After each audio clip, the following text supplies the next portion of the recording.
just shook hands on a bet. Oh, okay. And as gentlemen, I'm going to make it dinner. Did you guys land on Korean barbecue? I was listening to the negotiations there before it came on. Yes. Is that where you're going? Yes, I'm the professor of Korean people and whatnot, and he's a novice, so I'm teaching him. Okay. I'm walking him through this. Yes. Well, teaching him how to eat delicious things. That's a good start. And how to lose every argument. Yeah, when she starts speaking in Korean, that means you lost already. Is that how that works? Yes, but fun. Great weekend. Had a lot of fun. Good stuff. What else? What else happened? Tyson fight happened. Oh, God, yeah. Tried to tell you. Well, John Jones beat Stipe. That was huge. I didn't see that one. That was awesome. That Yeah. UFC was fantastic. And he did the Trump thing. Did you see that? I missed it. He gave the belt to Trump. It was awesome. Yeah. It was crazy. It was nuts. But yeah, Tyson, that whole thing with that was nuts. It was goofy, but the best part, look, Netflix got a little lab together so they could figure out Christmas night when they have an NFL game because, guys, people watch stuff. I think that not everybody's watching an episode of The Crown or something else. At the same time. If everybody's watching it at the exact same time, you're going to need to figure it out because they clearly got eyeballs on that fight because nobody's They got all of them. All the eyeballs in the world on that fight. They got a good fight between Serrano and Taylor. Hell of a fight. That was incredible. Hell of a fight. Usually I don't get down for women fighting each It's other. not my cup of tea either, but that was a great fight. And I thought it was Rosie that said it because they were saying it was ladies boxing, women's boxing. It was like forget gender. These fighters are going to go at it. Those two people were about as tough of people as you're ever going to see. They just stood and look, the last round was bananas. It was awesome. The last 3 rounds were kind of like that, where they just stood in the middle of the ring and just smashed each other's faces in. It was tremendous fun. I was trying to tell my wife those two women could beat me up. They beat just about anybody up. Yeah, they would hit me neither a one million of them times. went down. Yes. It was a miracle. They both stood on their feet. It was great. The Tyson thing, less great. It was about what I think a lot of people thought, myself included, which was Mike clearly was not trying to knock him out. Okay. Because Mike at the beginning, all those clips we saw of DeMarco of how fast and strong he was. That guy never was in the ring. So I called some people that were there that were close to Mike, and let me get my notes out because I wanted to make sure I got this. Once great athlete tried to go out there one more time and do it, and his body failed him. So when I saw Mike take the ring with a knee sleeve, I'm like, this is going to go bad.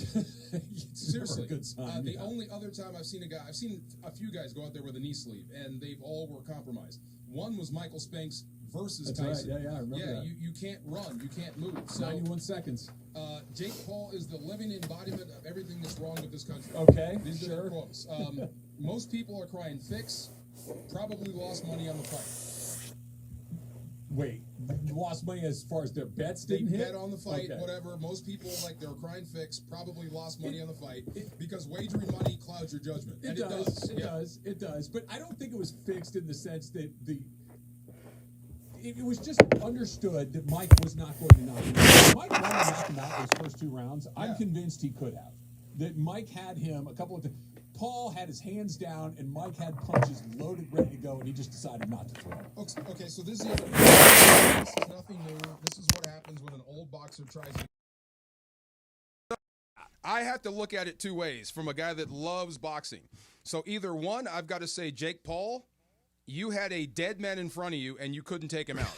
I think that's probably mostly true. But that doesn't matter. He's not a real boxer. He's just a social media star. The other thing is he did the exact right thing against a Mike Tyson who couldn't move. Stay the hell away from him. Yeah, well, even Emmanuel Stewart yelled at Lennox Lewis to go knock Mike out before he hits you with something crazy and knocks you out. I don't think Mike threw a punch after the 2nd round. I don't think he could get there. He just stood there and kind of moved a little bit. It was a joke. Yeah. It was a farce. It was what we thought it would be. But you know what it was at the end of the night? Yeah. And you watch more boxing than I do, but there was a long period of my time where I would go to Vegas, I would watch fights, I would bag the pay-per-views. I was all in on them. It's the first time in a long time that you were able to talk to all your friends, whether it's text or whatever. We were all watching the same fight at the same time. It was a stupid, ridiculous, contrived event. Kind of fun. It was fun. I had a good time. It was fun. I had a good time. Yeah. Why? Like I'm watching going, oh, this is real stupid. You know what I didn't do? Turn it off. No, it was compelling. I You had had to fun. watch. Because you're like, what if? Yeah, Right. it was Mike Tyson kind of standing there being Mike Tyson. Biting. What was the thing? Biting his glove. Why was he biting? His He glove? always It's does a that. biting Really? fixation. I Yeah, don't know. he's been doing that for a while. Remember Pacquiao's comments after he lost to Mayweather, and it was Pacquiao in broken English. He said it would have been better had he stood in front of me, like not moved so much and fought. That's what Mike wanted. Come to me and we'll fight. But Jake was like, no, I'll stay over here and box your ears off. You're giving them both more credit than I am. Well, the dude's body failed, and I told you what happened. No, his body, he's clean. Yeah. He's an old man. He's 58 years old. But what happened, what I thought was going to happen, did happen. Do you know who Better Biev is? I know the name, yeah. The 168-pound champion, the undisputed guy, called out Jake Paul. Yeah, great. I told you it was going to happen. No, now you're going to have to step up. You're Yeah. right about it. He's like you just said a second ago. Yeah, he won't fight him. Of course not. He's not that gonna other fight him. Bietabev can hurt him. Yes. He's not going to do that. They found a guy in a cave in India that's 107 years old. They said that's Jake Paul's next opponent. He's going to go fight somebody that will get eyeballs that can't hurt him. You're not going to get any more eyeballs than this. That was it. That was your zenith. That I was agree. it. I agree with Yeah. you there, but it was. And you couldn't take him out. I If had you would have fun. knocked Mike out, yes. Nobody but now, wanted to knock anybody out. You the whole can't thing do it. was a goof. I don't think he it was could. A giant. I don't think. Look, I don't think he could either. I don't think he could But knock him out. Mike was fossilized, just standing there. Dude, he's a dead man standing right in the center of the I know. ring. If And that then- was a real young boxer, you Yeah, go but that's the knock whole him point. out. It Yeah. wasn't. It's a YouTuber. And Right. Then, and then Mike says, "I want to take on his brother." That dude says, "Dude, I'll kill you." Come on. How disrespectful. Mike, you I was hoping Mike snapped right there. DeMarco, that was my whole hope for the night is Yeah. that Mike would be in the ring, the lights would be on, people would be in the arena, and Mike would forget that this was a goof and think it was a real fight and go kill that kid. Never happened. I don't think he could. I think he went out in the first and hurt himself. You didn't think in the first couple of rounds he could have taken him out? I think he went out in the first round, just like anything. We train, and training's different because it's controlled. Yeah. I'm controlling the environment. When you get into a situation where you have to react and you're not sure where your body's going, I think he went out there and hurt himself. I think he was hurt going in. Okay. And Maybe. then that was it, and now he's in a fight. I was happy But it he made wasn't it a fight. through. I was happy he made it all the way through. I never thought Yeah. either one of them would be on their back. I didn't think that was an outcome, but I really did think in the first round, like if Mike wanted to take him out right here, he could. Okay. I thought Yeah. that Mike didn't care. Like it was Mike had a couple of shots that were glancing shots. You could tell that Paul's like, oh man, that didn't even catch me flush, and that's got a little something Yeah. on it. And Mike just said, "Oh, that's right. We got to do 8 There rounds." were of a this. couple punches early that Mike didn't see coming that just missed. Yeah. Yeah. So I give him credit for lasting 8 rounds. I give nobody credit for anything other than entertaining me for 45 Yes. minutes. I was entertained. I hate myself for getting Jake's sucked got in. good people, though. He's got good people in his corner. That's the exact right game plan against him. But you keep Stay talking the about hell it like away it was a from him. real thing. It was a farce. It was like a script. It was No. you Like go over wrestling. here. No, It was like it was- wrestling. It was wrestling. It was was not. res- It it was was not a script. wrestling. Come on, man. Come It on, was bro. fake no, it as was could not. be. See, okay, you guys remind me. Okay, so there was a time. I hate to bring this up. It was WrestleMania 17 in Houston, and I'm with some people, and I call him Bitter Man. He made me go. We had tickets. I didn't want to go. We went. So do You guys like wrestling though, right? I love wrestling, Yeah. but at the time I was like putting away childish things, so I wasn't really into it. Okay. So we bought these tickets and we went anyway. Do you know who the Hardy Boys are? Okay, so The two guys that solve mysteries in the book. well, they're a bunch of wrestlers, high flying guys. So anyway, so he sets up this spot to where he puts on a ladder, and it's a roof ladder, one that looks over the top of your house. Okay. So he gets on top of this thing and does the Swanton bomb onto cement. Well, onto two people onto cement. Right in front of us. Cement. We're looking. We see the guy. He's 35 feet up in the air. Does a somersault, lands on guys, hits cement. Yeah. We could hear the smack. And he goes, damn, this is fake. Well, the jumping off the ladder's not fake. Not only that, the guy could hear us. He's right there. Like, damn, this is fake. He just jumped off a ladder onto cement. Okay. And it's fake? Well, not the jump, but the result of the outcome is fake. That was predetermined. It's scripted, but That's you my can't point. fake that. Yeah. But You look. I'm these not dudes saying threw that it's punches at each other it's and not they hit each other. Rocky, where Yeah. okay, I throw the right, you duck. Yeah. It's not that, but it's also we understand we're not knocking each other out. I'm going to get X amount of dollars. You're going to get X amount of dollars. We're all walking away with this with I our did not see eyeballs. that. I saw an old Come guy. on, man. He's standing in the middle of the ring just waiting. He just couldn't- doing this. Like, what are you doing? Jorge, he man? couldn't move. I know. Neither could the other guy. Yeah. No, the other guy could. He was just never mind. Never mind. I'm not getting caught into it. This is ridiculous. Like I said, right. It Put up was a poll, ridiculous. Like I said, or not.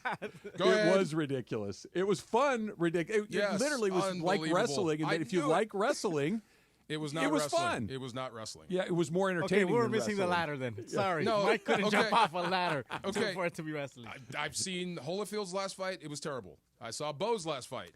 He did a kickboxing event. Yeah. It was sad. It'll make you cry. I've seen this before. This is an old guy that can't do it anymore. Against a YouTuber. Right. Now, had that been, and what usually happens is that young guy is a real boxer and annihilates the old guy. That's why, if there was But Jake Paul is not for real. That's what I'm saying. Yeah, he's It's not a real that- boxer. That's why it wasn't. Yeah, but that's real. not scripted. Like, I'm not coming after you because I don't want to knock you out. I can't get to you. You're 30 years younger than me, and I got a bad wheel. I don't know what to say. I don't know what to say. I will be saying, though, this is the first time that I haven't been working and I turned on a combat event. It was fun. I've never done that before. It All was the free. comments, it sounds like a lot of.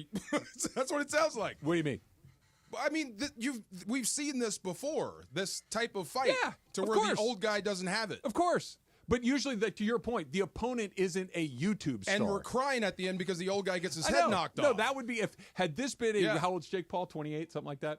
Had 27, he 27? Had it been a real 27-year-old fight and he knocked Mike's block Oh my off, God. that would have been terrible to It see. would have been ugly. That would have Yeah. been terrible to see. That's why this was like, oh, okay, The cool. fight We you mentioned. spent 45 minutes. You saw the France Botha fight. yeah, Do you remember Mike was down in that fight? Oh, yeah. Until he landed one punch. yeah. And he tried to break his arm first, Right. and then he landed But the he punch. landed the one punch, Yeah. knocked him out. Yeah. Botha was ahead. Yeah. Same thing as this one. Mike was like, Botha's a real fighter, DeMarco. but I'm just, he was waiting for one punch. That's all. Yeah. Porky makes a good point. He says that a Paul McGregor fight would draw as much, if not more. Maybe. Look, At what weight? they're good. Who Right, cares? exactly. It doesn't matter. They'd put it on TV and people would turn it on. At what they could weight? play cribbage against each other and people would turn it on. McGregor's like $170. No, I understand. But you're looking at this like it's a sporting event. They're looking at it as hey, let's go make some money An together. underlying content. thing, it has to be like fair. It does. Friday was fair. It They're doesn't. both heavyweights. It doesn't. It No. was a Oh, God. television production. The only thing I don't missing know what was to Merv say. Griffin. Neither do I. Oh my entertaining. God. It was great. entertainment, I had a good yeah. time. Let's talk about the Rams. They are at 5-5. They are Ugh. what exactly? That's coming up next. It's Travis DeMarco, 710 ESPN. For ESPN LA contest rules, go to ESPNLA.com and click the contest button. Take a sip of sunshine this season with Milagro Tequila. What's up, guys? It's D-Far. Milagro Tequila is made from 100% blue agave, crafted for bright flavor and exceptional smoothness. Enjoy the freshest margaritas with Milagro Silver, mix up some palomas with Reposado, or simply sip Milagro Añejo on the rocks. Milagro at your favorite retailer, in stores, and online. Welcome to the brighter side of tequila. Milagro Tequila. Must be 21 and over. Please enjoy responsibly. Martin Lawrence, the Y'all Know What It Is tour. You know you gaining weight when you walk and you feel like somebody following you. Friday, December 6th at Crypto.com Arena. Tickets on sale now at AXS.com. Don't you love the sounds of the holiday season? The bells, the sleighs. Woohoo! If so, your holiday's now even more magical because now during the Hyundai Getaway Sales Event, you can take home your favorite Hyundai with some of the season's greatest savings. Drive away now in the Hyundai Santa Fe with 1.99% APR for 72 months. See your SoCal Hyundai dealer. Offers end December 2nd. Call 714-568-7676 for details. Hey guys, it's Sedano at Los Angeles International Airport. Changes are arriving daily to help reduce traffic, save travelers time, and transform the travel experience. The LAX Economy parking structure is now open with thousands of smart parking spaces, as well as hundreds of EV charging stations. Modernized terminals have biometric gates for faster boarding, and in the future, the People Mover train will connect travelers to LA Metro. For more information, go to their website, flylax.com/transforming-LAX. That's flylax.com/transforming-LAX. When you're hiring for your business, ZipRecruiter's powerful matching technology makes finding qualified candidates for your job easy. This made us wonder, what if the rest of the world was as easy as ZipRecruiter? Math problems wouldn't be so problematic. K equals 42. Escape rooms? Elementary. And summiting Everest would be a walk in the park. In the meantime, if you want to make your hiring easier, use ZipRecruiter. And right now, you can try it for free at ZipRecruiter.com/LA. In fact, 4 out of 5 employers who post on ZipRecruiter get a quality candidate within the first day. Simple. So, see what the world is like when ZipRecruiter does the hard work of hiring for you. Just go to ZipRecruiter.com/LA to try ZipRecruiter for free. Once again, that's ZipRecruiter.com/LA. ZipRecruiter.com/LA. Accident or injury, call Jacob and Ronnie. Call Jacob. Winning matters, especially after an accident. At calljacob.com, we're here for you when you need a big win. After an accident, go to calljacob.com or call 844-24-JACOB. That's 844-24-JACOB. ABC Wednesdays. Y'all can play all day. We want books. We want paper towels in the classroom. Bet you want razors, too. I'm still waiting on the paper towels. Abbott Elementary returns with a new season. We asked the district for more after-school programs. They gave us $50 for class pets instead. Critics cheer. Abbott Elementary continues to be one of the funniest and most beloved shows on TV. What y'all doing out there? Taking bribes? Proud of y'all. Abbott Elementary, Wednesdays, 9:30, 8:30 Central on ABC and stream on Hulu. Great game. You got into the end zone again and again. How'd it feel? Awesome. Like getting a new iPhone again and again. I just got the new iPhone 16 Pro today. Really? Yeah, and with AT&T Next Up Anytime, I can upgrade early every year. Very nice. Feel like an MVP again. Learn how to get the new iPhone 16 Pro on us and the latest iPhone every year with AT&T Next Up Anytime. AT&T. Connecting changes everything. Offer subject to change. Additional fees, terms, and restrictions apply. $0 offer may not be available on future iPhones. Next Up Anytime feature may be discontinued at any time. See att.com/iPhone for details. Monday, November 18th, 2024. Travis Rogers, DeMarco Farr. The Travis and DeMarco Show is on for this Michelob Ultra Reaction Monday. Michelob Ultra.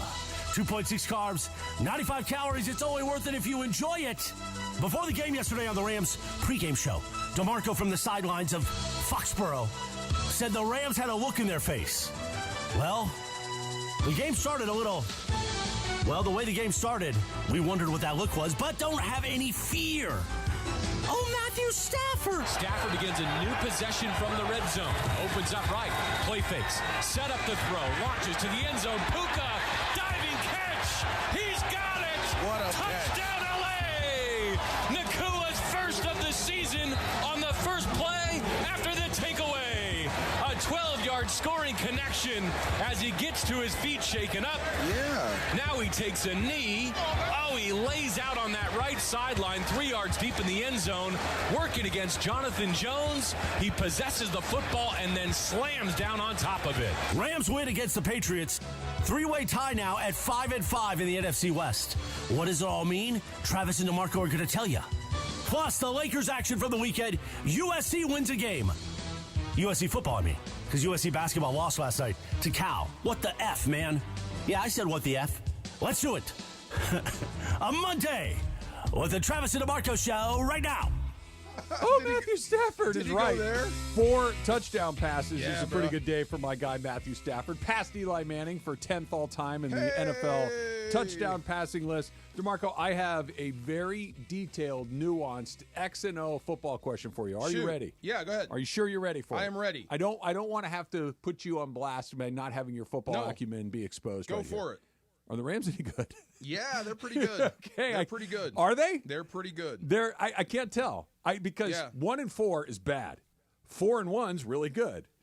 You've had both of that. They've had both of those. They've lost to teams that they shouldn't have lost to. They carried a terrible Raider team to the end. Yeah. The New England Patriots are not good. I don't think they stink, but they're not very good. And we went down to the last possession there. They beat the 49ers, so I think even though the record's good, they're just all over the map. We're 10 weeks in, or 10 games in, 11 weeks in, and I'm still looking at these guys like, are they good or not? I know they don't stink, but I'm not sure that they're good. They're somewhere right, just maybe on the barely past average so far this season. 5-5. Yeah, that speaks to who they are. Yeah, can they up, jump, and beat anybody? Can they beat Philadelphia? Sure. Absolutely. Can they lose to anybody? Sure. They almost lost to New England yesterday. Almost lost to the Raiders. I know, it happens. So this team is still in search of their identity after 10 weeks, which is unheard of, and they're still in search of their best game. It's still out there for them. They haven't played their best football just yet, and they haven't played good complementary football for an entire 4 quarters yet. Can I make an argument that they've played their best football game of the year 10 weeks ago? It was on opening night in Detroit.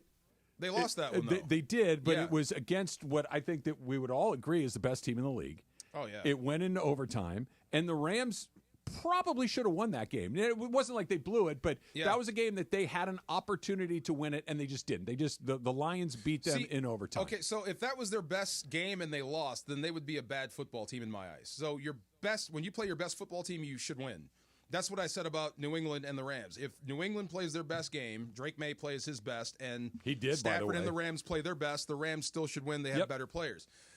So I still think their best game is out there. They had a chance when they were up 15. They had a chance to put a stranglehold on New England and really put the screws to them, and they screwed that up. And they gave that team life. So you're still learning how to win football games, even though you're up 15 points. That's a great point.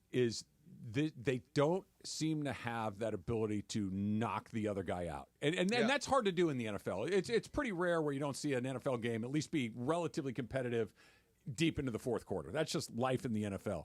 But this felt like they had a couple of opportunities to really kind of just say, okay, this one's over, and they couldn't quite get it done. And that's why I'm stuck in that middle ground with them. The quarterback that played yesterday, that guy's really good. Stafford? Yes. Yeah. The guy that we saw a week ago with let me no say it again. offensive line. Stafford. Okay, Oh, there you Matthew go. Stafford. Oh, Matthew Stafford. Oh, Matthew Stafford Who against says the- that? Is that you?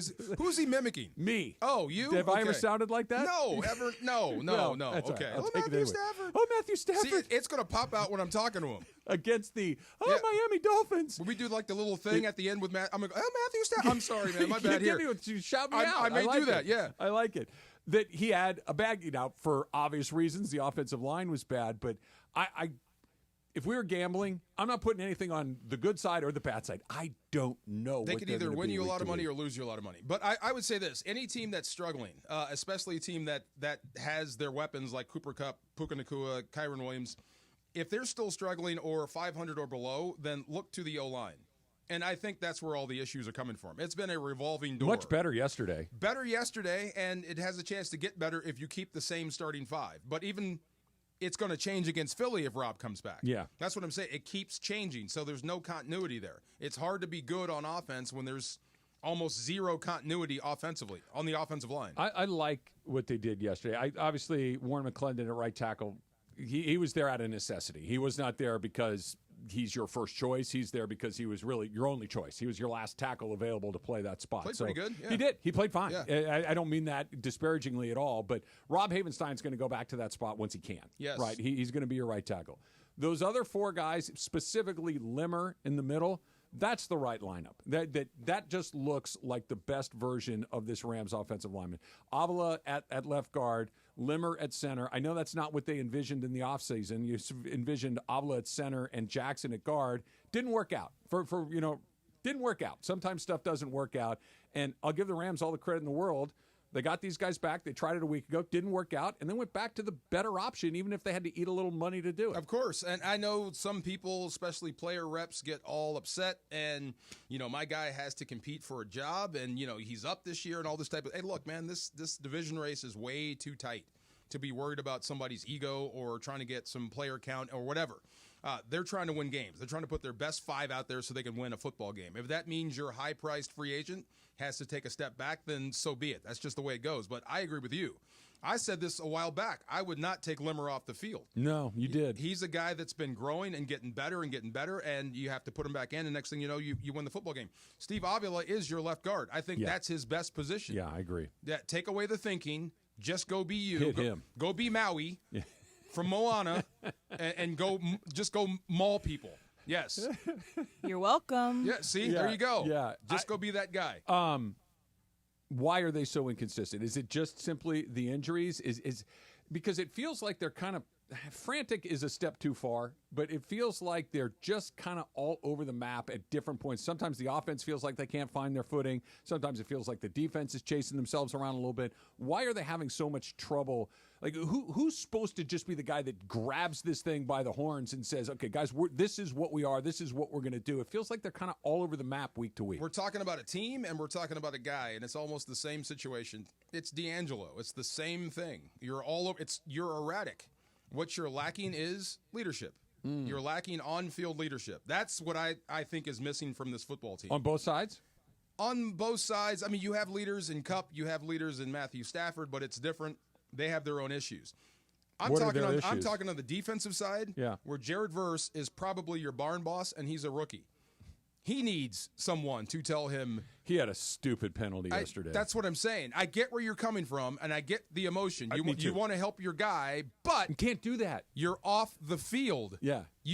We have the game in the bag. Yeah. If you don't do that, led to a touchdown. Right. We get off the field. The next time you get on it, you may have a 20-point lead. Now it's all-out pass rush time. That penalty helped New England, helped them get back in the game. Now you're playing more run plays. So you just learned. Yeah. Can you have a leader that is a rookie? Is that a viable? I don't think it's ever a good thing to have a rookie as a leader. Yeah. Because what does he know? Right. Yeah. He what does he know about the postseason? So who needs to take control of that? I mean, you do Byron Young, Kobe Turner. They're only second-year guys. They haven't been around a long time. Okay, the guys I would want to step forward, it would be Quentin Lake. Okay. But that would be out of character for him to be loud and vocal, to turn into Ed Reed. Not play, but just leadership-wise. Right. Or Kobe Turner. He's the guy they look to. He's the most respected guy in the locker room, but he's a different guy. He's not going to be a yell and scream type of guy. He's going to lead by example like Aaron. Yeah. Aaron was a yell and screamer. He's young too, Kobe Turner. But he's a grizzled guy now. He's a graybeard sort of. And this is where you mentioned Quentin Lake and you mentioned Aaron. Aaron Donald doesn't need to say much because his play says everything. Who did he slam? No, it was Dobbs. There was a whole bunch of nonsense going on. What is that word? Michigas? Okay. Yeah, on the sidelines. Okay. And he didn't say anything. You're talking about AD. AD. And he went on the field and slammed Dobbs on his head. And that got everyone's attention. Yeah. Like, you see, this is what we need here. Calm the nonsense. He's not a yeller. He went out there and showed you. But I think they need a vocal leader in the room. Yeah, it's so hard. Just to set the tone. I get it, but when it's not one of the best players, it's like, okay, unless you've been around a million years. If you've got that guy that's been around forever and ever and ever, and everybody understands who you are, what you've done in the league, otherwise you're going to take on the personality of your best guy. You're going to be... Or just a guy that knows. Right. Yeah. Jared Verse is their best guy. Yes. Jared Verse is the best player on that defense, and he is a little... unpredictable, shall we say, right? That he could have a stupid penalty like that sets up a touchdown for the other team, and that can't be the guy that sets the tone. That's on the defensive side. What about on? You do have the guy that's been around forever. You do have the guy that's going to the Hall of Fame. Why is that group so disjointed at times? I would love to see Stafford call the offense up on the sideline when it's not going well, even if it's just symbolic. Let the camera see you call the guys up and say, we're going to do X, Y, and Z. It's going to be better. It's going to be okay. I know he does it in the locker room, away from the cameras. But it would be nice to have that show on the sideline, just to bring that together. But that's an offensive issue, and he's running for his life. It's a different deal. So I think that leadership has to come from the other side of the ball, that physical, that tough, that Ray Lewis type. This is how we win games. This is what we need to do. This is how you guys need to think in these moments, because I think that's what's lacking. They get a chance to play another huge game, and they're going to have to change a very big trend if they're going to want to beat the Philadelphia Eagles. That's coming up next. It's Trav and DeMarco, 710 ESPN.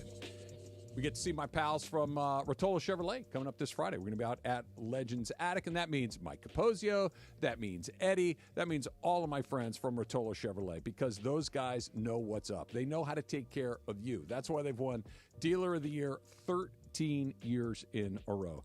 Not a huge surprise, quite frankly, because they take care of everybody the way that they've taken care of me. I bought cars from Rotolo Chevrolet. I've been driving a Rotolo Silverado for years now, and they make you feel special. They make you feel comfortable. They make you feel like you know what's going on through the entire sales process from the moment you get there to the moment you drive away. That's what they do at Rotolo Chevrolet. They're going to have the car or truck that you're looking for. They're going to give you a great price, but that customer service, you won't believe it until you see it. It's right off the 210 freeway.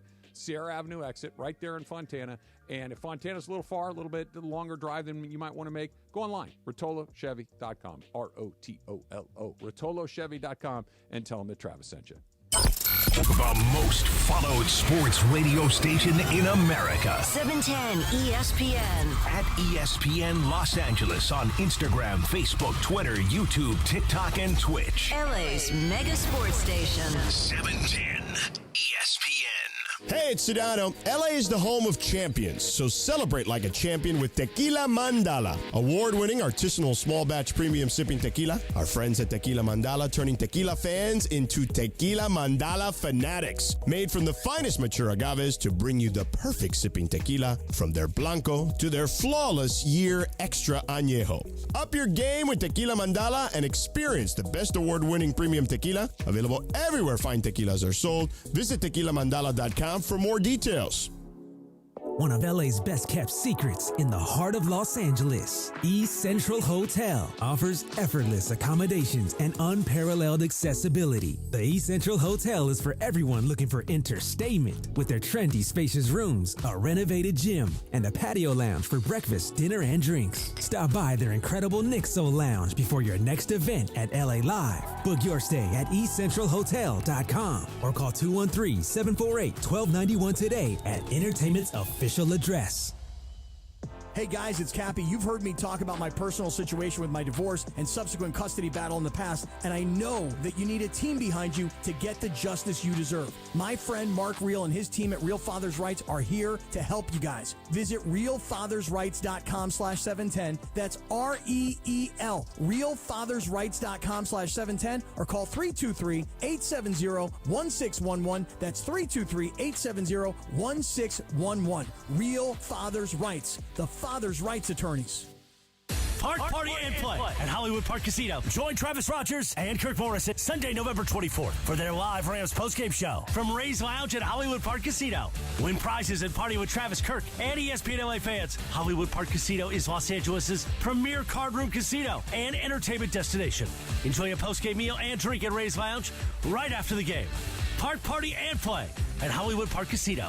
Elevate your game. Must be 21 and older. Oh, could this vintage store be any cuter? Right? And the best part? They accept Discover. Accept Discover? In a little place like this? I don't think so, Jennifer. Oh, yeah, huh? Discover's accepted where I like to shop. Come on, baby, get with the times. Right, so we shouldn't get the parachute pants? These are making a comeback. I think. Discover is accepted at 99% of places that take credit cards nationwide. Based on the February 2024 Nielsen report. Shop Dell Technologies Black Friday event for their lowest prices of the year. The future is on sale today with limited time deals on select PCs like the XPS 16 that accelerate AI with Intel Core Ultra processors. Black Friday is their biggest sale of the year and the best time to upgrade, but it's only here for a limited time. Shop now at Dell.com/deals. That's Dell.com/deals. This is the Travis and DeMarco Show. Now weekdays 9 a.m. to noon on LA's mega sports station. 710 ESPN. DeMarco. Yeah. Guess what? Chicken butt. What? What? Dana Hills won again. Oh, no way! Yeah. How about that? Into the semifinals. No way! Yeah. Yeah, they beat San Dimas High School football rules. San Dimas, no way! Game-winning field goal, 30-yarder to win the game. Oh, my God. The Dolphins. Into the semifinals, 99% certain for the first time ever. Did he lace it? Was it close? I only read it online. I did not. 30 yards. Yeah. That's big for high school. Pretty Come good on. deal. That's Pretty a good good shot. deal. They're on the road again. It means I don't get to work on Friday. Oh, man, that stinks. I wanted to do it. That stinks. If they make it to the finals, At Dana Hills High School. It'll be there? Yeah. Okay, so you'll be But calling that game. They got to get there. Wait, the championship will be at Dana Hills? Mm-hmm. How does that work? This is not Division I. This is not the open division. Yeah. This is a little bit down the food chain. So they get it home. Yeah. I'll take that. I'll take Go that. Dolphins. Yes. LAFC, same thing, right? If they keep winning, they'll have a championship. Yeah, they host. Here. Yep. That is going to be fun. Yes. A home championship game? Come on. What was 3 years ago that they 22. beat Philly? Yeah. 22? 22. 22? That's what I'm talking about. That was a great soccer game. Bonkers game. Man. Yes. That's Poe getting his leg I was broken gonna say, like halfway somebody through. broke their leg. Penalties being saved. Yeah. Last minute header. That was wild. It is a Michelob Reaction Monday on 710 ESPN. We are reacting to the Rams' big win yesterday against the Pats. USC gets a win at the Coliseum. We'll get to that in a bit. New quarterback, better quarterback. Probably need somebody better than that. And, of course, the Lakers have a winning weekend on the road. Hey. Thanks to Michelob Ultra. 2.6 carbs, 95 calories. It's only worth it if you enjoy it. Rams should probably start scoring some points in the first quarter. We'll love it. DeMarco, they are an NFL worst minus 50 in the first quarter. Crazy. They've been outscored by they've been scoreless in 7 of their 10 games in the first quarter. Why are they so slow? Because it used to be Sean McVay's teams come out of that locker room and they get the ball and bang, bang, bang, punch it in. It's like, okay, we're off to the races. And now it doesn't seem like they find their footing until the second quarter. I would point to the O-line. That's where most of the issues have been, but I don't think the offense is as good as it should be. And from what I understood back in the day with all the play callers and all the head coaches that were play callers on the offensive side, they told me quarters 1 and 3 is all game plan. Okay. That's the reason we go through practice. Okay. Wednesday, Thursday, Friday, Saturday. This is what we've seen on film. This is how we want to attack it. This is the game plan. This is the call list. At the end of these 14, 18, 20 plays, we should be up 17-0, or at least 14 whatever. So that's not working out. And in quarters 2 and 4 are just playing football. The adjustments you make after that. So they're just not playing good football to start games. There's no way around it. Is there any rhyme or reason to that? Because if it's one day, it's like whatever. You kind of have some turnovers. Kyron fumbling the football. Matthew Stafford some picks. There's some connections that haven't been there, and it just seems like the first quarter gets away from you. And that, if you want to say what's the identity of this football team, that's it. They have to wait to get punched in the mouth to wake up. And those are the most frustrating teams in the world. But if they can start the game the way they finish the game, you wouldn't be 5-5. No. You'd probably be what, 8-2? 6-4. 6-4. Yeah. You'd be better than 5-5 Yeah. if you could start the game the way you finish it. I like what you said, because I don't think it's we're not ready. I don't think it's you're not warm. It's not that, but I think it's one of those, we're in a little trouble. We better buckle down. We better whatever that next level of attention to detail, effort, like you think you're going at your most, but actually there's a little bit more. We're down a touchdown, we're down 10 points or whatever it may be. We got to go to that little extra spot, because once you get into the second quarter, they look like the Rams. But in the first quarters, they don't look like anything that I've been familiar with the Sean McVay team. They just kind of spin in their way. Not only are they not scoring points, they're not getting first downs. You're not staying on the field. Yeah. Yeah, I know. And you're putting a lot on your defense. This will help this young defense. Like I said, they will probably turn into the Philadelphia Eagles defense. They're loaded on the D-line, and they're going through everything. Like, that game being put on your shoulders at the end of that in New England talk about that. was terrible, and I'm glad they stood up and made it stand up and got the win. But that's a horrible situation to be in. We just got the stop for you. Now you're asking us to do it again? Yeah. Right. I've been through this before, right before the advent of the greatest show on turf, where we would hand our offense wins. We got the stop. We got the ball back. Here you go. All you have to do is grind them out, and we win. Yeah. And they would turn it right back over, and we'd have to go out there, and we'd lose, and they blame it on us.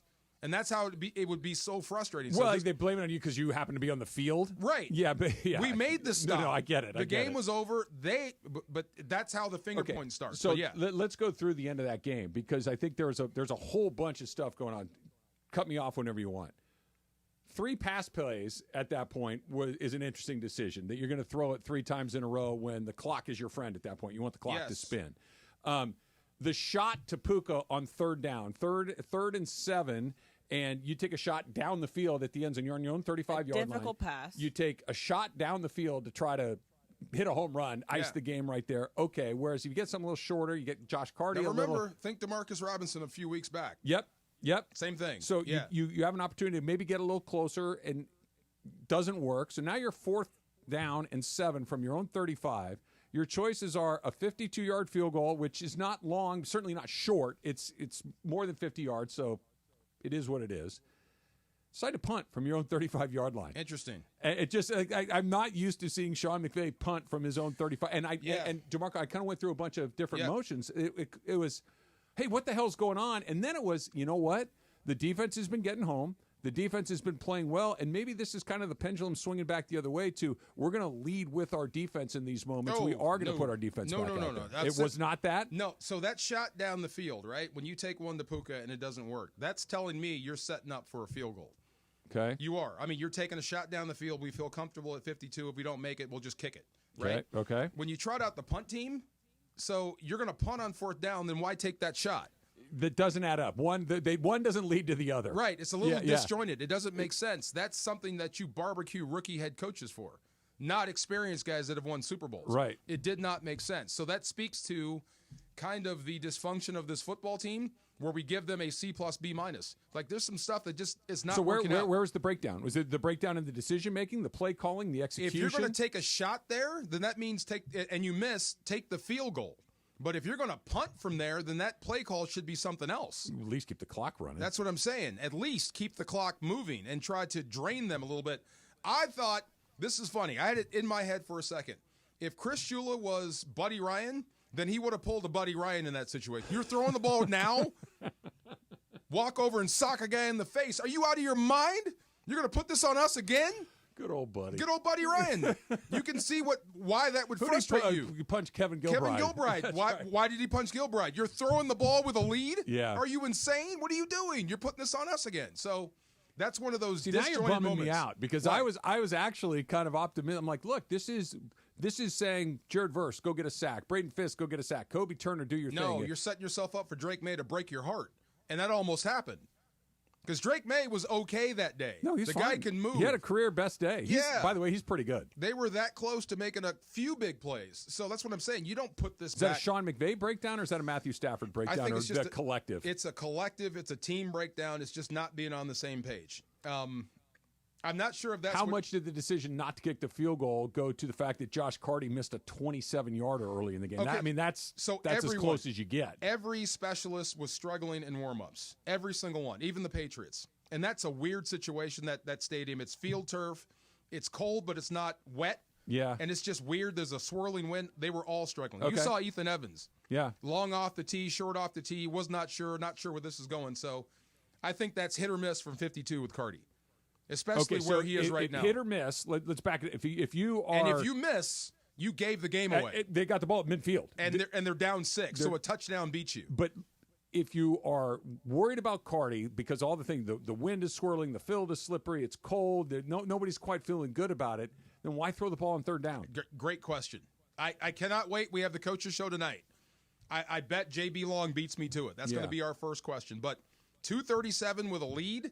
You probably try to run the football and drain some clock. You would think. Maybe. I have a question. So this is not to do with the end of game, but it has to do with something happening during the game with the swirling wind and everything. Why can't the ref hold the kickoff? I know Travis brought this up. I mentioned this yet. So with the long snapper, I'm blank Ward. Yeah. Right, so he has to go out there and hold the ball on the tee. But he's not a player on the field. And then he has to sprint off the field. You have 12 guys. Right? Yes. Right. You have 12 guys. I know there's probably a very obvious answer. I don't know what it is. I said to Emily yesterday, I'm like, the referee's standing right there. Why don't you just have him put his finger on it? And then when the guy kicks it, you just stand up and officiate the game. Okay, so let's see. It gets kind of it's stupid. No. It gets kind of contentious with referees, right? So if I'm a place kicker that has a free shot, you're going to break the guy's arm? Sorry, I just mishit it. If your finger's on there, my bad. Okay, you might lose the game, though, in that point. I'm going to try to kick it, but, I'm just saying. So have your guys spread off. It's funny. I saw him. I'm like, oh, that's right. They let the guy come out because of that weird, where you got to put all your other guys up front. So he's just got to haul ass off the field. I'm like, just have the referee stand there and do it. I know it's stupid, but I'm have a fan of the game. Yeah, right. The fan of the game may stay out there and try to make a play. That's true. That's true. I'm saying, right. All of them are just refereeing. All right, hey, Dave, we need you to come on in here. Just it's weird though. It's weird to see the 12th guy though. It and then was he goes weird. sprinting off. He sprints off the field. All right, our best of the weekend. Call in right now. 877-710-ESPN. 877-710-3776 for your chance to win a 2-night hotel stay, dinner for 2, and then golf or bowling for 2, all at Fantasy Springs Resort Casino. Give us your best of the NFL weekend. That's coming up next. It's Travis DeMarco, 710 ESPN. It's cold. Maybe not Boston cold, but it's getting there. It was in the 40s this morning when I got in my car, which means your heater in your house, right? Your furnace, all of your heating, plumbing, air conditioning needs, Next Gen, right? That's why they're the absolute best, the official plumbing, heating, and AC company of SoCal sports fans.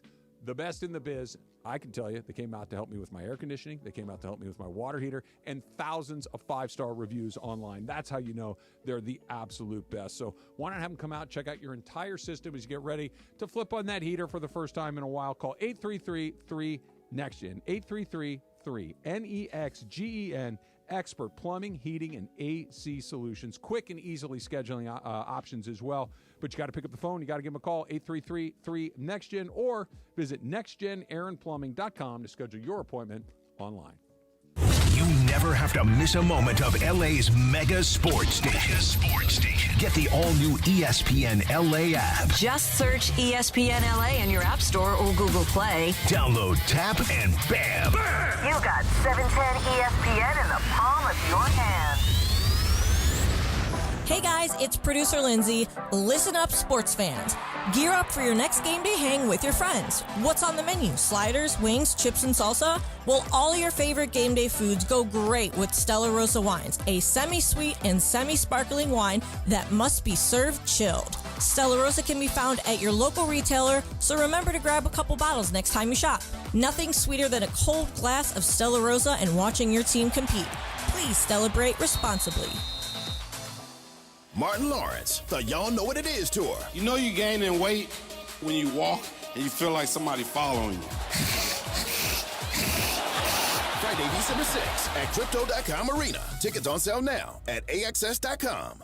Don't you love the sounds of the holiday season? The bells, the sleighs. Woohoo! If so, your holiday's now even more magical because now during the Hyundai Getaway Sales Event, you can take home your favorite Hyundai with some of the season's greatest savings.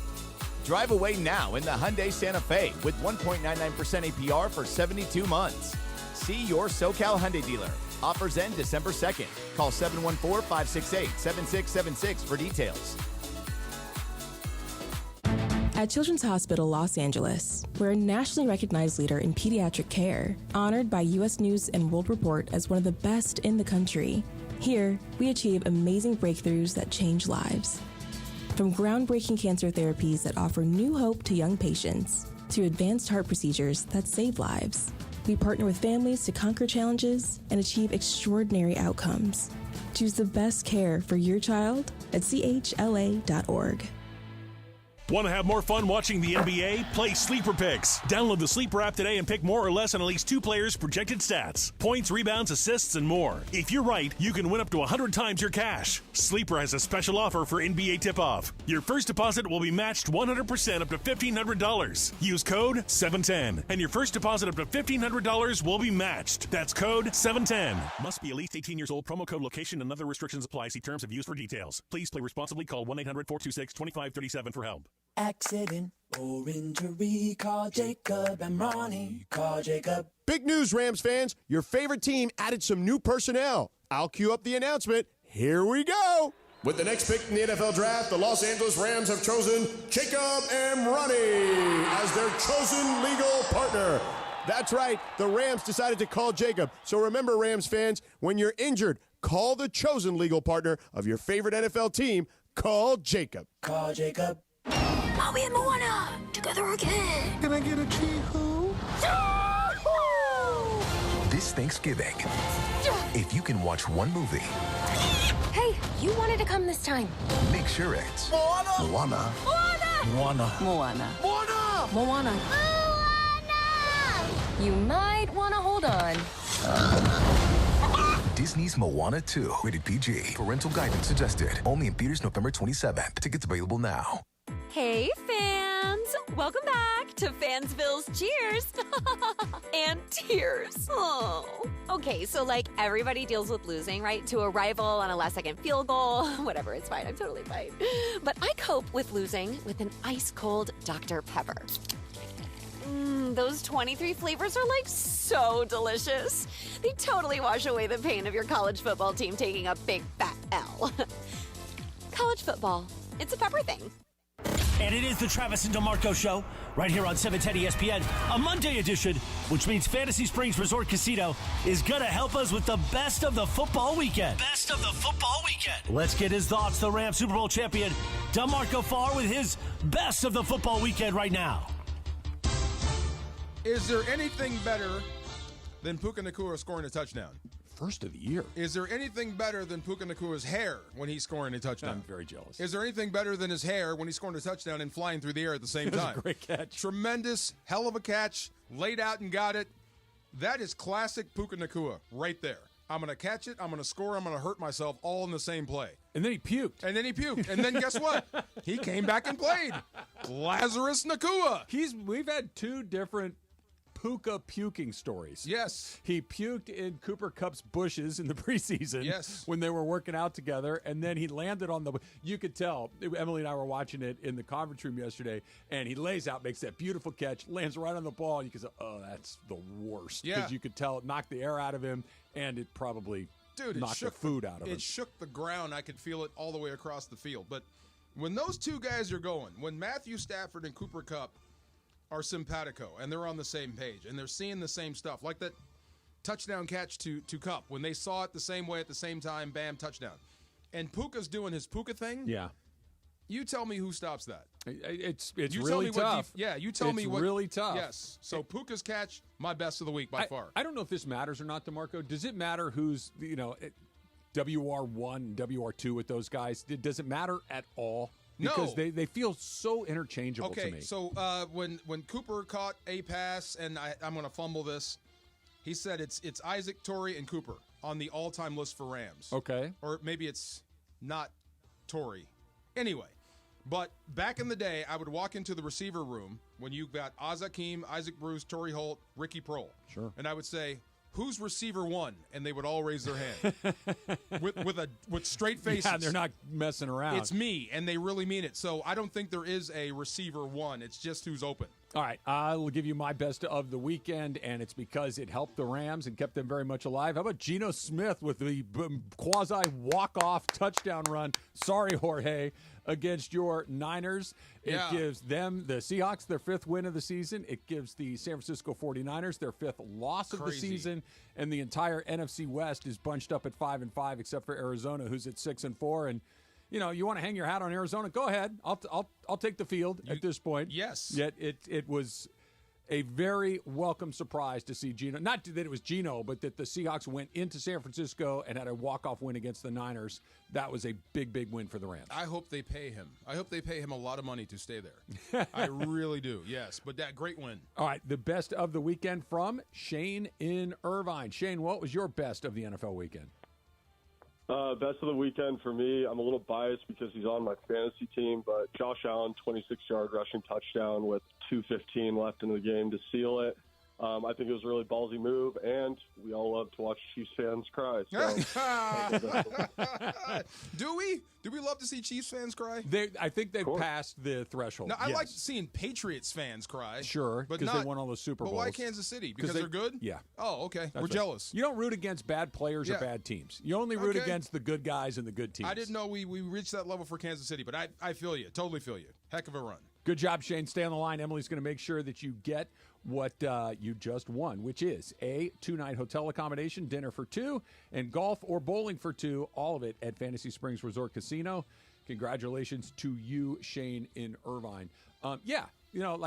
We boo Barry Bonds. We don't boo. Well, he was juiced, though. Well, they were booing him because he hit 50 home runs every single year and broke hearts. So you don't boo the backup left fielder. You boo Barry. This is true. I didn't think Kansas City had reached that point to where they're insufferable. Like Boston fans were insufferable. They're not quite on the level of the massholes. They're not. They're not like that. But what they are is 3-time Super Bowl champions in 5 years, 2 in a row. Travis Kelce's on every commercial on TV. Patrick Mahomes is on every TV show, isn't he? Absolutely. Yeah. Travis Kelce, Mahomes everywhere, Andy Reid everywhere. They show Taylor Swift every 5 seconds. And Taylor Swift is a part of it. That's the problem. There's a lot. It's all of it. Yeah. Andy Reid, who everybody likes. How do you hate Andy Reid? You don't, but he's on TV all the time. But you love Andy Reid. I get it. The pendulum swings back and forth. That's the white Uncle Phil. By the way, I had that stat that you were talking about. So Cooper Kupp had 2 receiving touchdowns, and he has 55 total career receiving touchdowns. Breaks a tie with Elroy Hirsch. Crazy legs. And he third most in Rams franchise history behind Isaac Bruce and Torrey Holt. That's it. Okay, so he's third. That's what I'm saying. So when you talk about receiver 1, you would probably say Cooper Kupp, but it just any given Sunday. It depends on who's open. When they got it going like that, when those two guys are healthy and functioning, they are going to score points. Yes. And that's what's so weird about and why running the football behind it. Yeah, and they had a good day yesterday. Like Kyren, I think, averaged almost 6 yards a carry. I think it was like 5.8 yards a carry. He didn't get the ball a lot, but when he got it, he did a good job. This is what's so peculiar to me about their first quarter woes, because even with these guys back, they're still stuck in the mud in the first quarter. It doesn't add up. Crazy. Maybe, and it's happening to Kyle Shanahan too. Maybe they're catching up to you a little bit offensively. Maybe there's more data out there than you know, and they've got you a little bit, and they're calling things that kind of blow up what you think your. Can I ask a really stupid question? What your blueprint plays are? Go ahead. Yeah. This is so dumb. I can't believe I'm going to say it out loud. I know that you got a game plan for your opponent. I understand. Watch film, figure out what they do, try to attack. But why not just go into let's play football mode right out of the gate? What do you mean? Like, because you're saying the first and the third quarter are scripted, right? Where this is what we're going to do. That's for the preparation. And the second and the fourth are football mode. Let's just go out there and play. We're going to adjust on the fly. We're going to call from what we're seeing. Why not just start the game there? That's a great question. I don't know. There's always a wrinkle. There's one that Puka is doing now. He does this little pre-snap motion where it looks like he's going like it looks like a false start, but it's not. So he's trying to draw the defense to give tells for Matthew Stafford. Sure. And it seems like no one's buying it. So you see what I'm saying? So I do. The stuff you're trying to do, I'm not even trying to be right specific. Yeah. I'm just saying by the time you get in the second quarter, it's like, okay, this is what they're giving us. Let's go and do this. Yeah. Why not start the game with that? Well, let's just go out there and let it rip and see what we got. I know the football coaches are monsters for preparation, right? They can't talk until you've seen the film. We got to look at the film. We got to look at the film. We got to look at the film. I haven't seen it yet. I get it, but just let's just go out there and see what happens today. And sometimes you did, and so, I think you shot yourself in the foot a few times on some good drives. Park Party and Play at Hollywood Park Casino, LA's premier card room, now open 24/7. Tune in all this week to this show, the Trav and DeMarco Show, to win the ultimate game day prize pack from Hollywood Park Casino, which includes this Sunday's tailgate party passes at the casino and game day tickets to SoFi. Listen for your cue to call 877-710-ESPN. You're not going to want to miss your chance to win the ultimate game day prize pack. Hollywood Park Casino, Park Party and Play, must be 21 and older to enter. Lakers on a bit of a heater, and there's a very good reason why. It's coming up next. It's Trav and DeMarco, 710 ESPN. LA's mega sports station. 710 ESPN. Miss the good old days when everything was more affordable? Well, Kia of Carson is bringing them back. Black Friday deals are here all month long. This is your chance to save thousands on the exciting Kia lineup, including the new EV, hybrid, and plug-in models. Or you can enjoy deals on classics like the rugged Telluride, the sporty K5, and the all-new K4 sedan. Whatever you need, Kia of Carson most likely will have it in stock as one of the largest Kia dealerships in the country. Head over now or online at KiaofCarson.com. Hurry in for best selection. Gear up and get out to Kelsey's at Pachanga, the top spot in the Temecula Valley to watch all the Monday Night Football action. Dozens of TVs means all your favorite games, plus a M&F food menu fit for the greatest fans. Sliders, loaded tater tots, pulled pork pizza, and a lot more. Plus, you'll find beers on tap and incredible craft cocktails at Kelsey's. Visit Pachanga.com and follow at Pachanga Casino on Instagram for info about special and exclusive NFL team appearances. We'll see you at Kelsey's at Pachanga. 710 ESPN, your home for the 17-time world champion Lakers. KSPN Los Angeles, a good karma brands radio station. And yes, welcome to the Travis and DeMarco Show, now mornings 9 a.m. to noon on 710 ESPN, your destination for LA sports. Let's get back to the fellas. The Travis and DeMarco Show continues right now.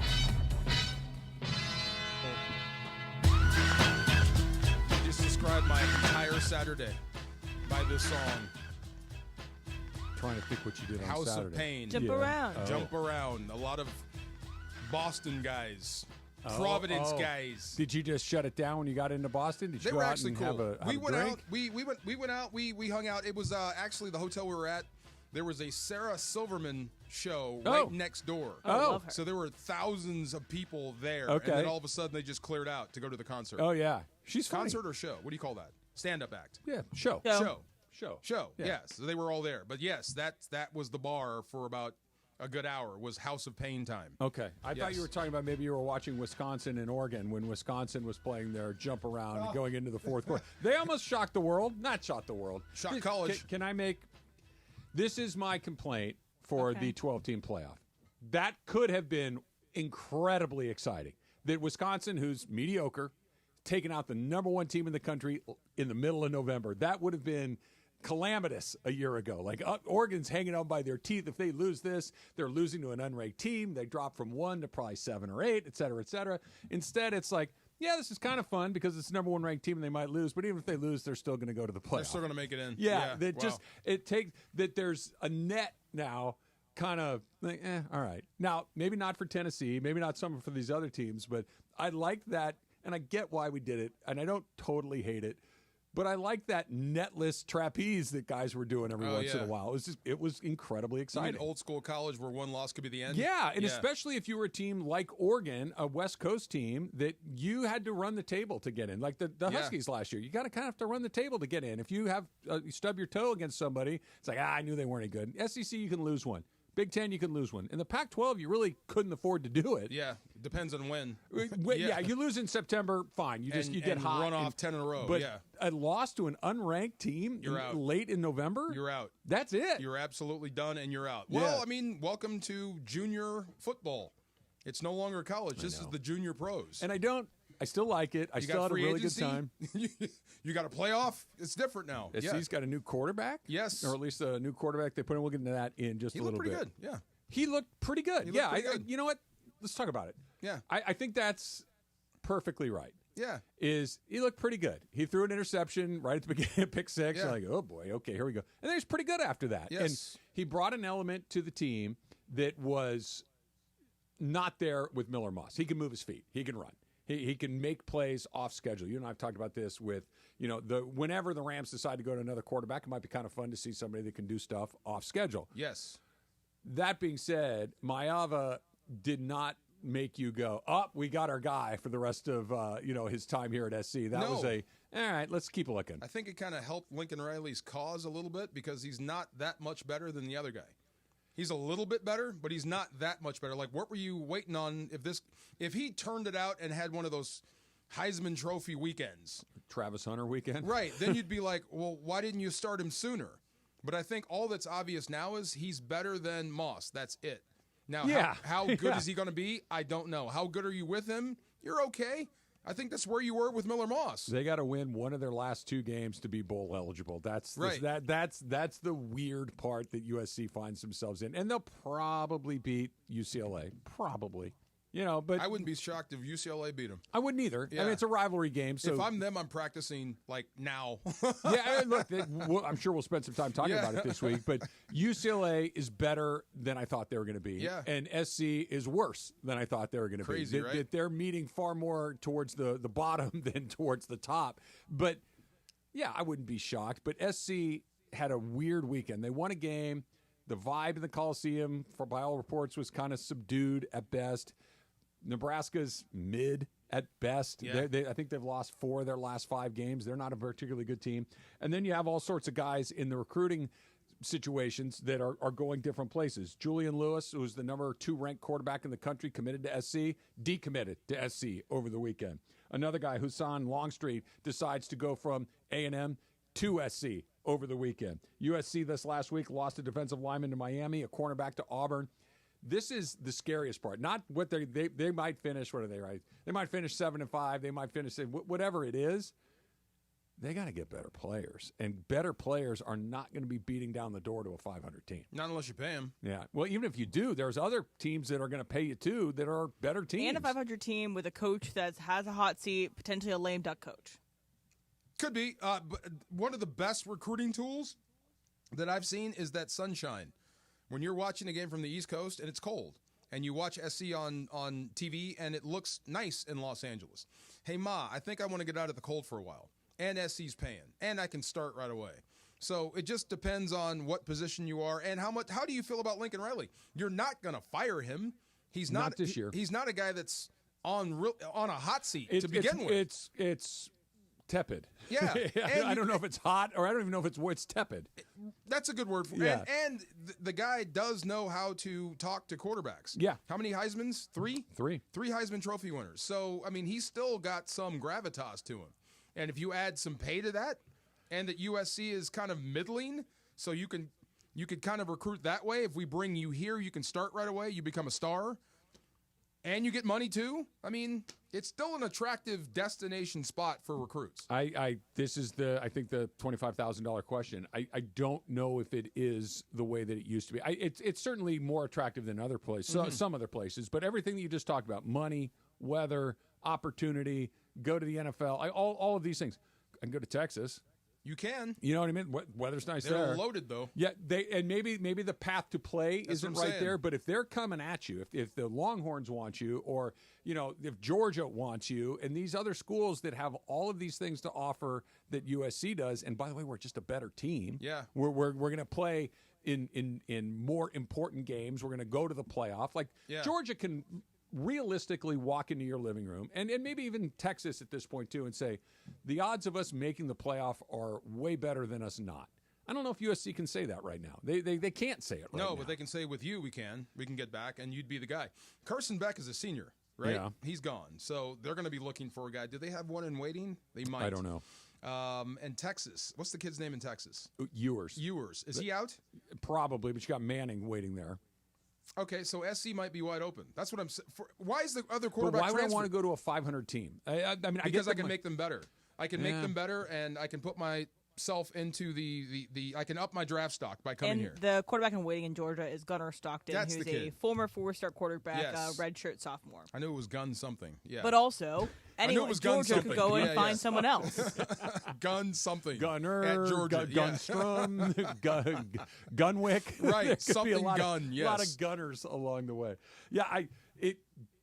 Quite frankly, SC, they feel like they're in the worst place you could possibly be.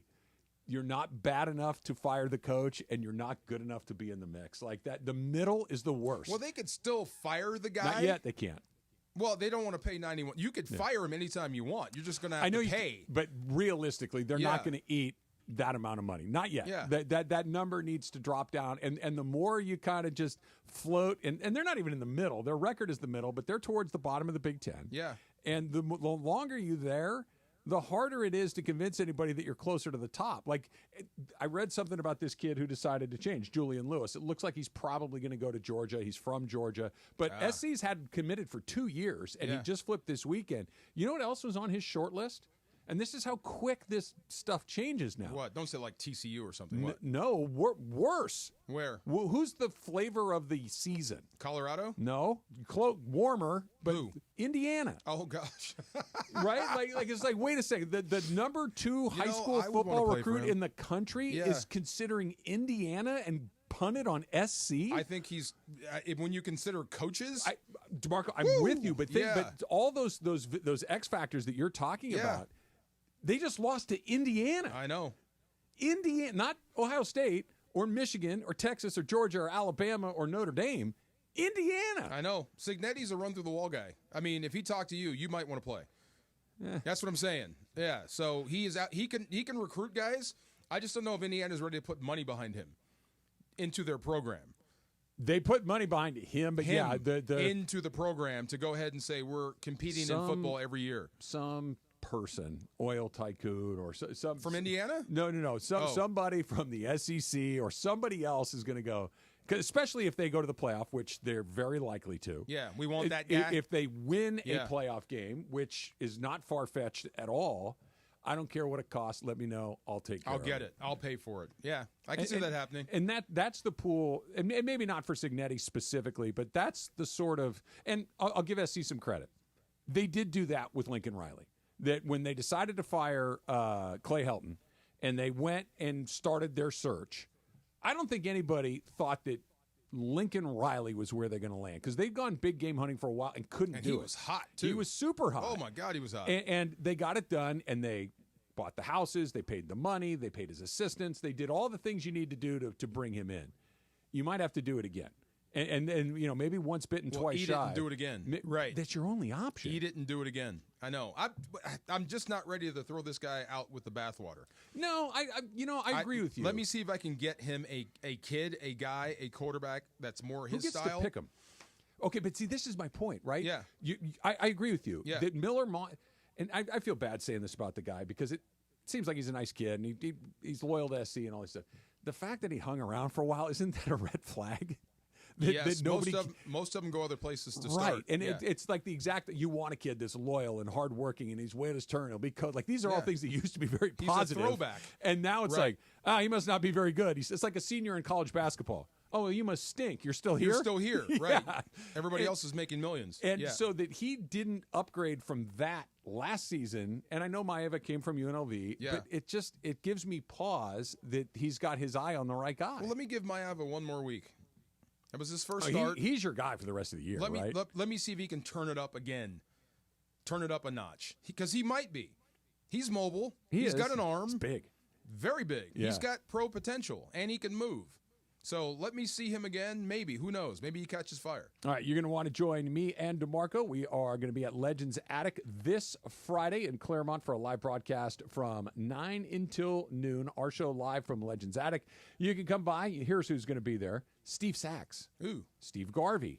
And, of course, my friend and soon to be your friend. I think you have to meet him twice to officially be on the Oral Hershiser friend list. My dude. Yeah, he won't call you DeMarcus this time either. He's going to call you DeMarco. I touched this Cy Young. We're friends now. Legends Attic, 619 West Foothill Boulevard in Claremont. Go to legendsattic.com to get yourself a ticket for Friday to make sure you get your photos and autographs with the guys. We will see you Friday at Legends Attic. Let's try a phone call here. Let's go to Coach in Anaheim. Coach, you're on with DeMarco and Trav. What's up? Hey guys, good morning. Hey, look, you guys got to understand Lincoln Riley is going through a process, right? He's literally taking what garbage was left from USC before, and he's turning it into whatever he needs to turn it into for his program. Yes, we lost Julian Lewis, but he got Hassan Longstreet, who I think I've coached against, one of the most athletic players to ever play that quarterback position coming from Corona Centennial. Yeah. I mean, how do you do that? How do you flip him? How do you flip that type of great quarterback knowing that you just lost Julian Lewis? I mean, the guy knows how to recruit. He's doing good things on defense. He finally fired his best friend, right? I mean, it's going to take time. And I think since we're in L.A., we're so used to, championships, winning, now. Everything's so quick. We don't realize that, dude, this guy is working his butt off. We know what he wants to do, and he's slowly building to them. Who are you convincing, us or SC fans? Because we're not in a rush to fire the guy. Absolutely. No, I'm trying to convince SC fans because I'm hearing guys we gotta go ahead and fire this guy. I can't believe we barely beat Nebraska. It's no, dude, Nebraska's coached by another great coach as well. You know what I mean? It's a process in college ball. Right? I mean, out of all people, you guys know. It's a process, but it's not the same process that it used to be. Thanks for the call, Coach. Because this idea, I got to cycle out all of Clay Helton's guys. That's not how it works anymore. You can cycle out the whole damn team in a year if you want to do it. Right? Yeah. I mean, look at what Ole Miss did. They cycled out, and they went from a pretty good team to a very good team like that. Lincoln Riley came in, had a really good year his first year with a bunch of Clay Helton guys. Right. So it can't be both. It can either be he's got the guys or he doesn't. I think he likes Lincoln Riley. And I understand fair, that. And that's fair. Yeah, that's fine. But just one thing. Did he say Matt Rule is a great coach? Yeah. Okay. Yeah. He likes coaches. And I get that. He's and coaches do protect coaches. I understand that. And Matt Rule was a good coach at Baylor. Didn't work out in the NFL. He's kind of finding his way at Nebraska. My point is that they're not going to fire him. He will get another year, but let's give him time. The clock is sped up so much because of the portal. Time. Yes. And his comment about the kid that flipped, the Hassan Longstreet, the only reason he flipped is because the other guy bounced. Right. The one guy bounced and he left and created an opening, so he slid into it. He wanted to probably stay closer to home, all those sorts of things. But this isn't hey, give me 5 years to get my recruiting my freshmen to seniors, and we'll see what this looks like. Not in this day and age. You got to get it done. far more important than your recruiting class is your checkbook, because that's going to determine your recruiting class. I still don't understand why they don't just go buy whatever they want. Lakers have won 5 in a row, and I know why. That's coming up next. Travis DeMarco, 710 ESPN. So you got that little sticker in your windshield. Mine's in the upper left-hand corner. It's the one that tells you when your car is due for service. Are you ready? If so, head into your neighborhood Valvoline Instant Oil Change, home of the 15-minute drive-through oil change, because for over 30 years, that's a long time, Valvoline has been provided quick and convenient automotive maintenance services for busy people like you and me, which means you're in, you're out in 15 minutes. You don't have to get out. You don't have to sit in that weird waiting room. You don't have to drink that bad coffee. You don't have to look at those magazines from the 1990s.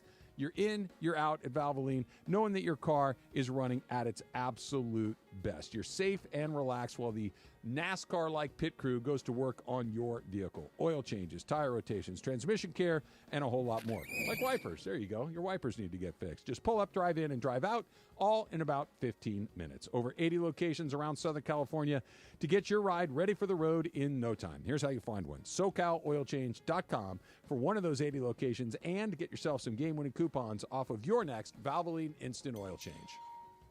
Steve Mason and John Ireland. Mason and Ireland. Today I won after Travis and DeMarco. Because I'm great with the crisis. That's the reason You're why calm. I'm super Cool, calm, and collected. When everything's falling apart, I'm the one that holds it all together. You If sure you do. came up in the ambulance, I'd be like, please, get me somebody else. Oh my God. Okay, wait.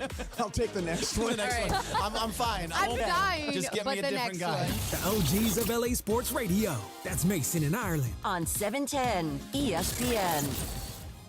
Los Angeles, your Rams are back home for another primetime matchup under the lights of Sunday Night Football to take on the Philadelphia Eagles Sunday, November 24th. All eyes will be on the Rams as Matthew Stafford and Kyron Williams go head-to-head against Jalen Hurts and Saquon Barkley. The stage is set for a primetime matchup you won't want to miss. Grab your tickets today at therams.com/PHI. Again, that is therams.com/PHI to watch your LA Rams face off against the Eagles on Sunday, November 24th at SoFi Stadium. See you at the Rams house. With over 20 clinics in the greater LA area, Game Day Men's Health offers premium services like testosterone therapy, ED treatment, and more to optimize your health. Visit GameDayMen'sLA.com to schedule your complimentary testosterone test and consultation. Get back in the game with Game Day Men's Health. Don't you love the sounds of the holiday season? The bells, the sleighs. Woohoo! If so, your holiday's now even more magical, because now during the Hyundai Getaway Sales Event, you can take home your favorite Hyundai with some of the season's greatest savings. Drive away now in the Hyundai Santa Fe with 1.99% APR for 72 months. See your SoCal Hyundai dealer. Offers end December 2nd. Call 714-568-7676 for details. ESPN LA and Beverly Hills Orthodontics are teaming up this fall because we want to know who's smiling in SoCal. Go to ESPNLA.com and nominate who you think is making LA a better place. This can be a mentor, a teacher, a coach, a good Samaritan, a youngster who brightens your day. Tell us who's smiling and you could win some awesome prizes like sweet tickets from ESPN LA, Sonic Care electric toothbrushes, whitening treatment, and a grand prize of Invisalign from Beverly Hills Ortho. Enter now at ESPNLA.com and remember, you're always smiling at Beverly Hills Orthodontics. Collectors, Front Row Card Show is back at the Pasadena Convention Center on November 23rd and 24th. Baseball, football, basketball, and hockey cards, plus Pokemon, Marvel, Star Wars, and comic books. SGC and PSA will be there. So bring your cards, comics, and autographs to sell, trade, or get them graded. Hundreds of vendors, thousands of dollars in free prizes. Don't miss it. Front Row Card Show, Pasadena Convention Center, Saturday and Sunday, November 23rd and 24th, 11 to 5. For more info, go to frontrowcardshow.com. That's frontrowcardshow.com. When addiction takes hold, it's easy to feel like no one can help. But you're not in this alone.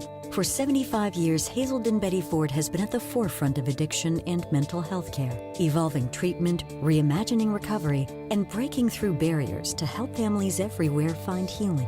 So please reach out at 855-672-1828. Help is here. Sponsored by Hazelden Betty Ford Foundation and aired by the California Broadcasters Association and this station. Are you ready to unleash the beast?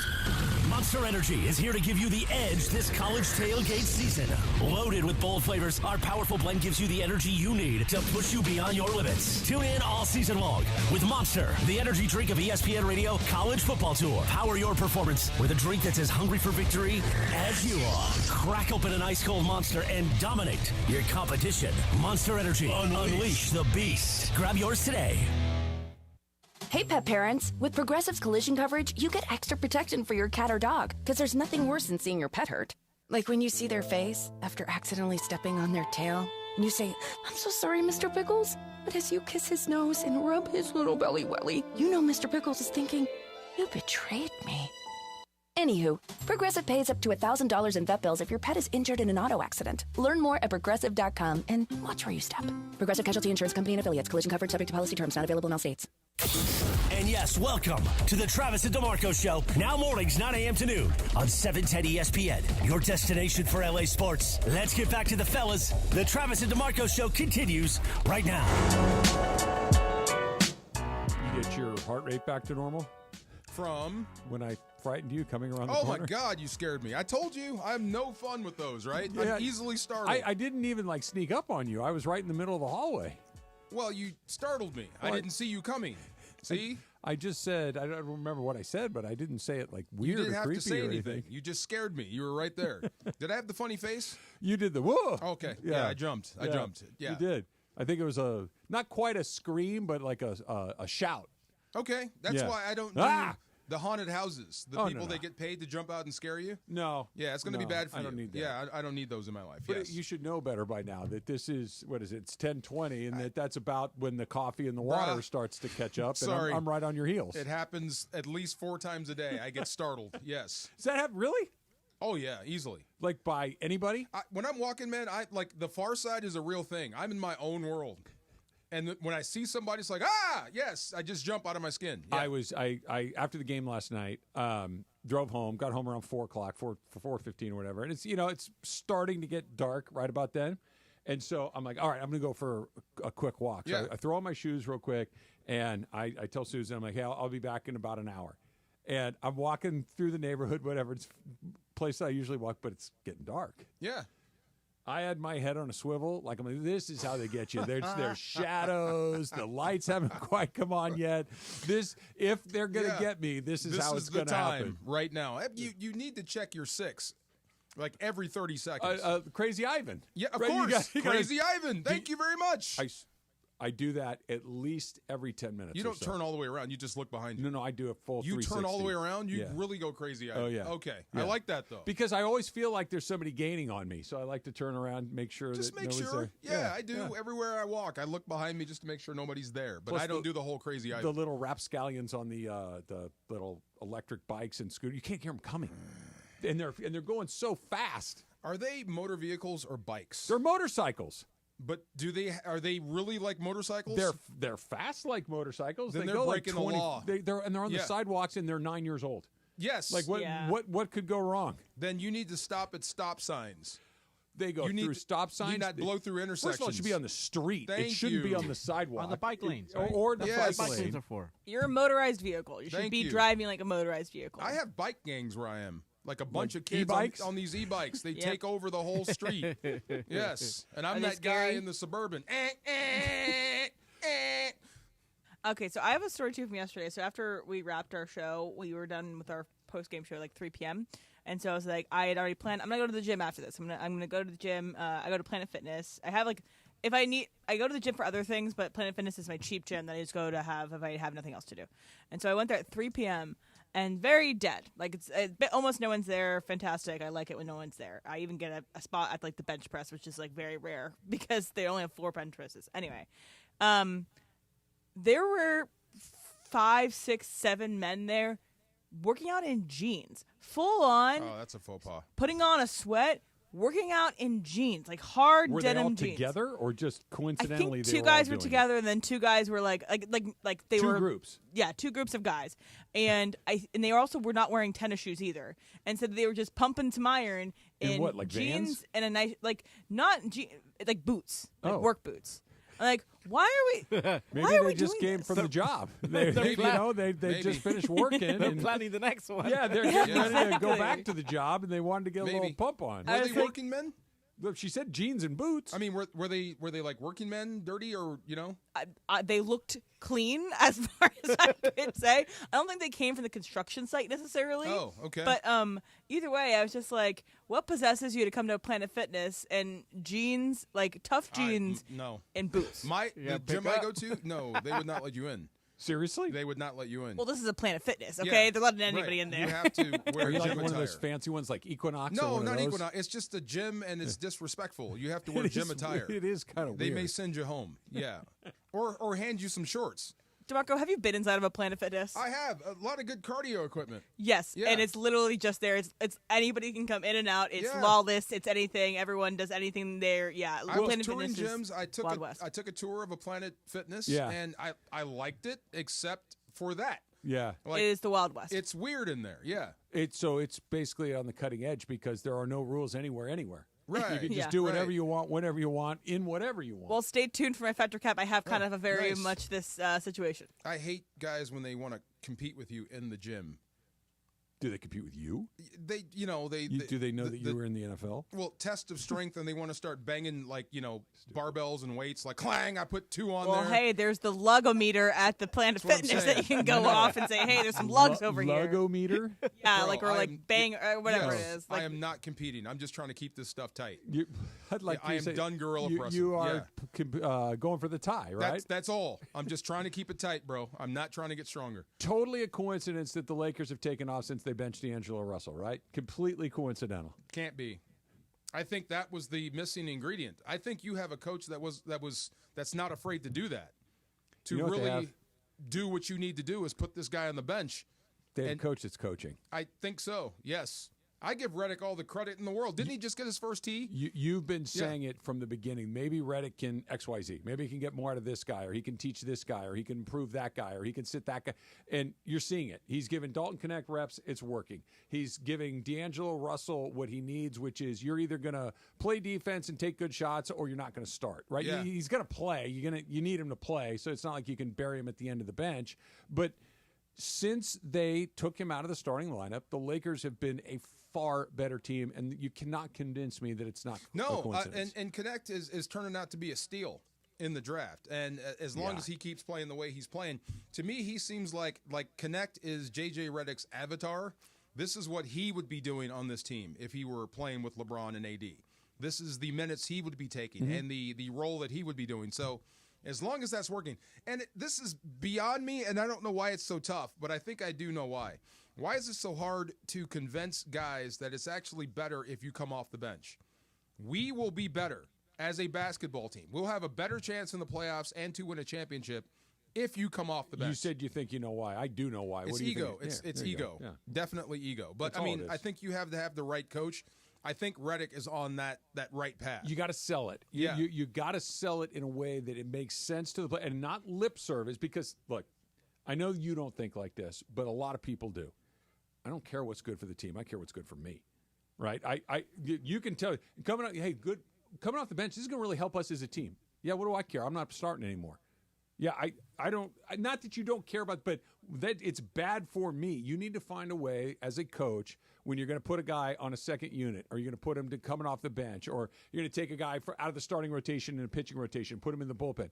You got to find a way to sell it to where it's good for them. Yeah, and I don't know if he's been able to do that, but JJ Redick is clearly on the right path with this group. I don't think D'Lo has to buy in.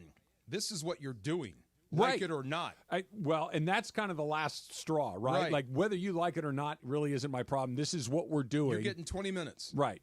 And you're coming off the bench. Make the most of it or not. And you hope that it's the first thing. Like, make the most of it, help us win games, and this will be good for you ultimately. And because the other reaction could be, and I don't know what D'Angelo makes, but it could be, I'm getting my $20 million no matter what. What do I care?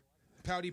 Yeah, right. Yeah, right. You fine. You don't want to play me. I don't want to play anyway. But the whole world's going to see that. That's what I'm saying. You can't hide from that. No, you can't. That's what I think. JJ Redick is putting you on Front Street without saying a word. Yeah, this is your role, and either embrace it or don't. I love that he's coaching the team. Yes. It sounds so stupid, but he's doing it. It's obvious that he's doing it. It's not confrontation. It's not performative. Like sometimes you see guys do stuff. He's just doing it for the team. It's working. And the team is 9-4, won 5 in a row. They're in 4th place in the Western Conference, and they look like a basketball team that's going to win more games than they lose. And for the last 3 or 4 years, it's win, lose, win, lose 3, win 3, lose 4, win 5. They're just all over the map. This team's not all over the map. In terms of minutes, we go back to AD and LeBron playing a lot last year, but they're playing a lot better this year. They are. AD is playing at an MVP level. LeBron, 4 straight triple doubles. I don't even know what to say to that. That's just amazing. 4 straight. So He's whether you need 40, huh? He's 40, or Right. he's going to turn 40 in a month. That's stupid. He can still do it, and you need every bit of it. That's the scary part about it, is that not that he can still do it, it's that you kind of need it. That's why I thought this win versus the Pelicans was huge, because this is a night that usually LeBron you're supposed to take off. You're old. This is a trap game, and they got through it. Pelicans. Come on, Pelicans. Yes. He is old, but I know his birth certificate is old, but his body sure isn't. No, well, that's His what I game mean. sure isn't. Should I be impressed by a guy that spends that much on his body? Yes. That really doesn't have too many bad habits, or at least that we know about. I was going to say, you couldn't have bad habits and do this. That's what I'm saying. Like that's one of those things. Like sometimes you can get away with it, like, hey, don't let anybody know I'm doing this, but not for this long. That's what I'm saying. Your body would have betrayed you at this point if you had bad habits. If Michael Jordan had done the same thing with his body and spent $1 million on his body instead of brandy and cigars, he may still be playing. He wanted to play minor league baseball, DeMarco. Leave the man alone. Factor Cap. It's coming up next. It's Trav and DeMarco, 710 ESPN. Strike 3. The most followed sports radio station in America. 710 ESPN. At ESPN Los Angeles on Instagram, Facebook, Twitter, YouTube, TikTok, and Twitch. LA's mega sports station. 710 ESPN. Miss the good old days when everything was more affordable? Well, Kia of Carson is bringing them back. Black Friday deals are here all month long. This is your chance to save thousands on the exciting Kia lineup, including the new EV, hybrid, and plug-in models. Or you can enjoy deals on classics like the rugged Telluride, the sporty K5, and the all-new K4 sedan. Whatever you need, Kia of Carson most likely will have it in stock as one of the largest Kia dealerships in the country. Head over now or online at KiaofCarson.com. Hurry in for best selection.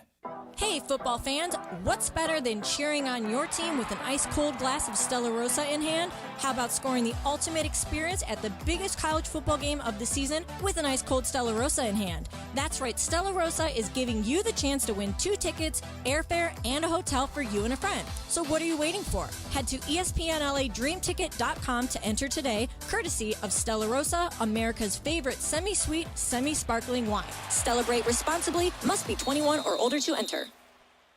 Hey, it's Evan Cohen from Unsportsmanlike. I have teamed up with Travis and DeMarco to tell you about personal injury attorney Joseph S. Normand and his all-star legal team. We've been talking about the law office of Joseph S. Normand for months, and they've helped listeners achieve maximum compensation that they deserve in an accident. Getting into an accident can be scary and frustrating dealing with insurance companies. Let the Normand All-Star team handle it for you. Visit normandlegal.com or 213-747-2000. The law offices of Joseph S. Normand, 213-747-2000.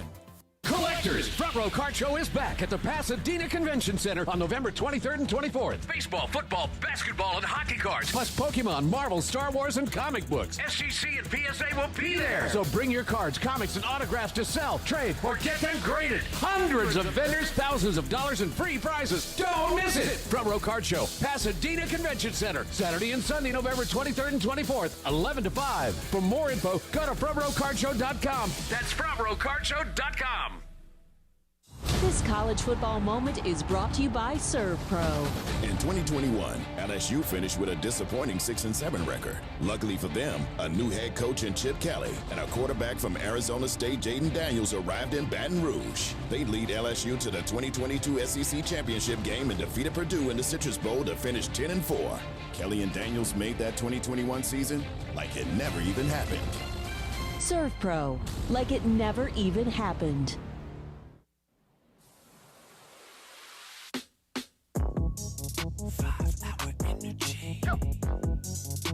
When I pull up to the parking lot, it's time to level up. Dial in, showing out for your team. Listen up, get you some. Stand the fan to give you what you need. Fan fuel, game time. Turn up the intensity. Team colors bleeding out. 5 hour energy.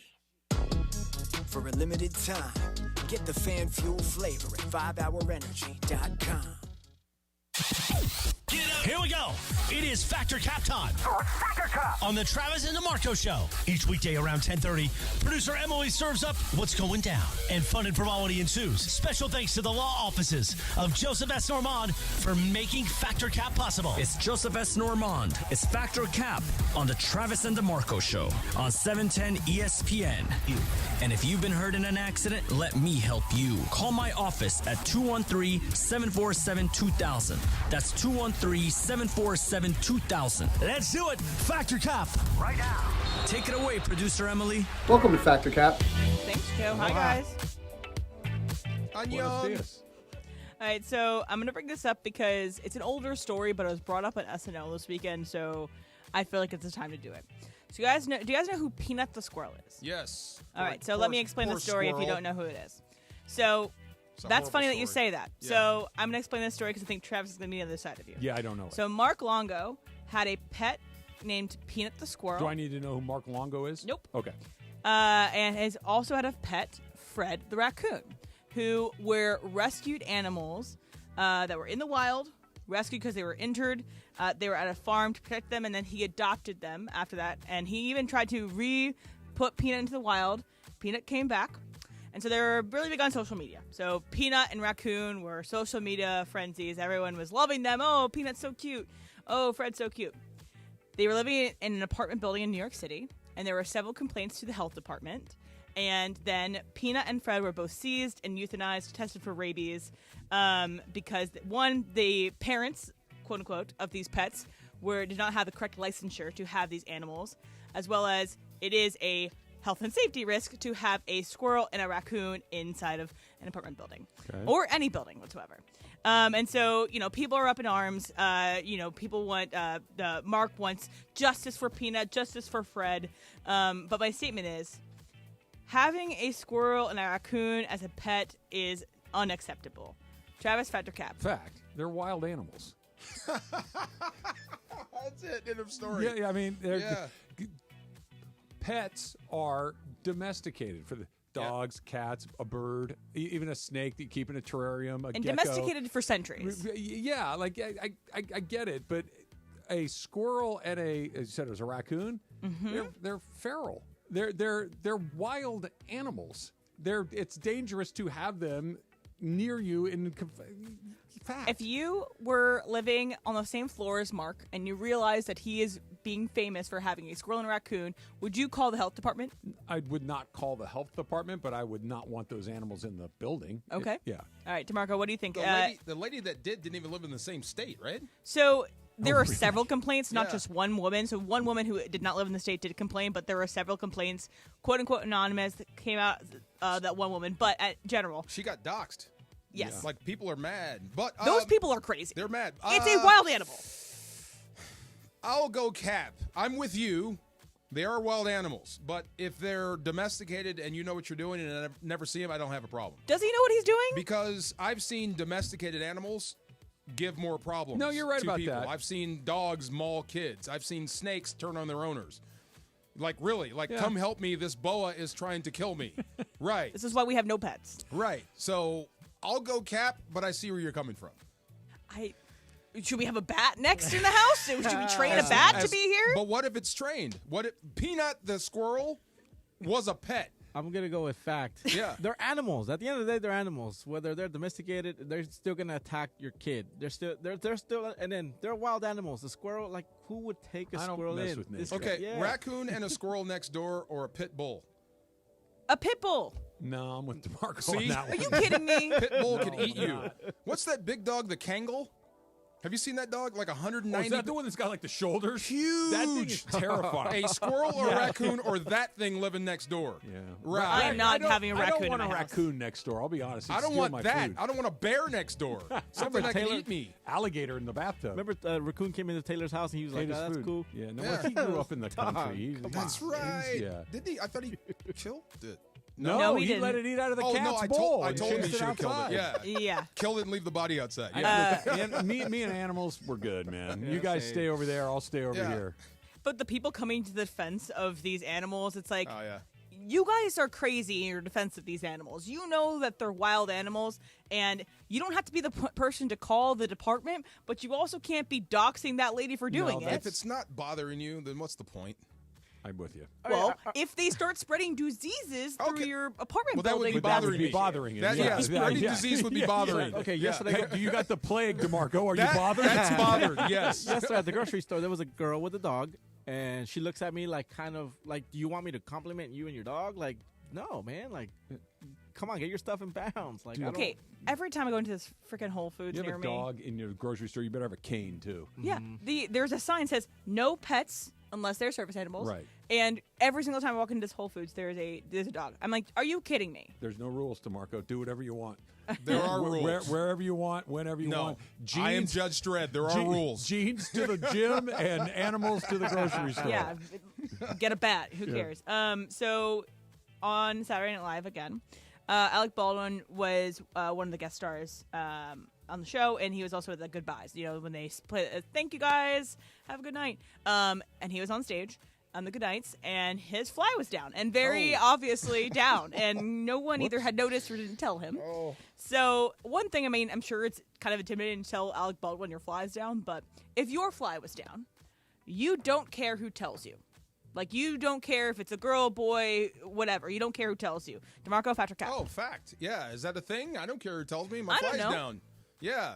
I tell people all that. Hey, You have weird rules, DeMarco. your I didn't know if thing you have a weird rule about this. No, your thing is out, bro. Put that thing up. Well, So if I mean, your said, fly hey, is your down. fly's That's down, a better way Your to say fly it. is down. The thing is down. Pull it up. The little The tab zipper that you pull. There you go. Yeah, yeah, Yes. the do you tab. have a way to always tell somebody?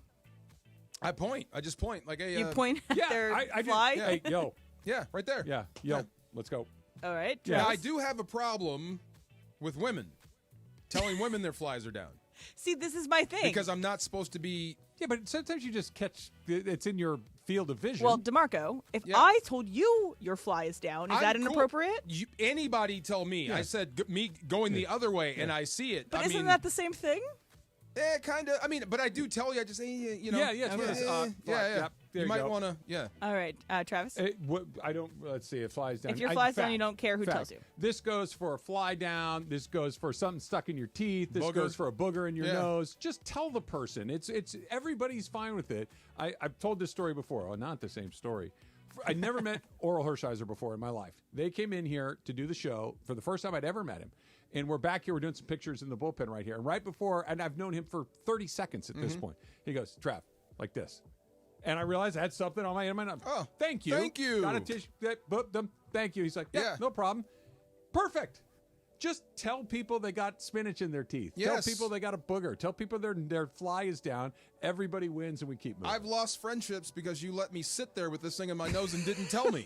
Just You sat there with me I'm for not 45 But if it was a minutes. girl, you couldn't. But it's not embarrassing. 45 It happens minutes, yes. to everybody. It does, It's not yes. a big deal. It's not. Jorge? Fact, but I try to get close to you and be like, "Hey, man, your fly's down."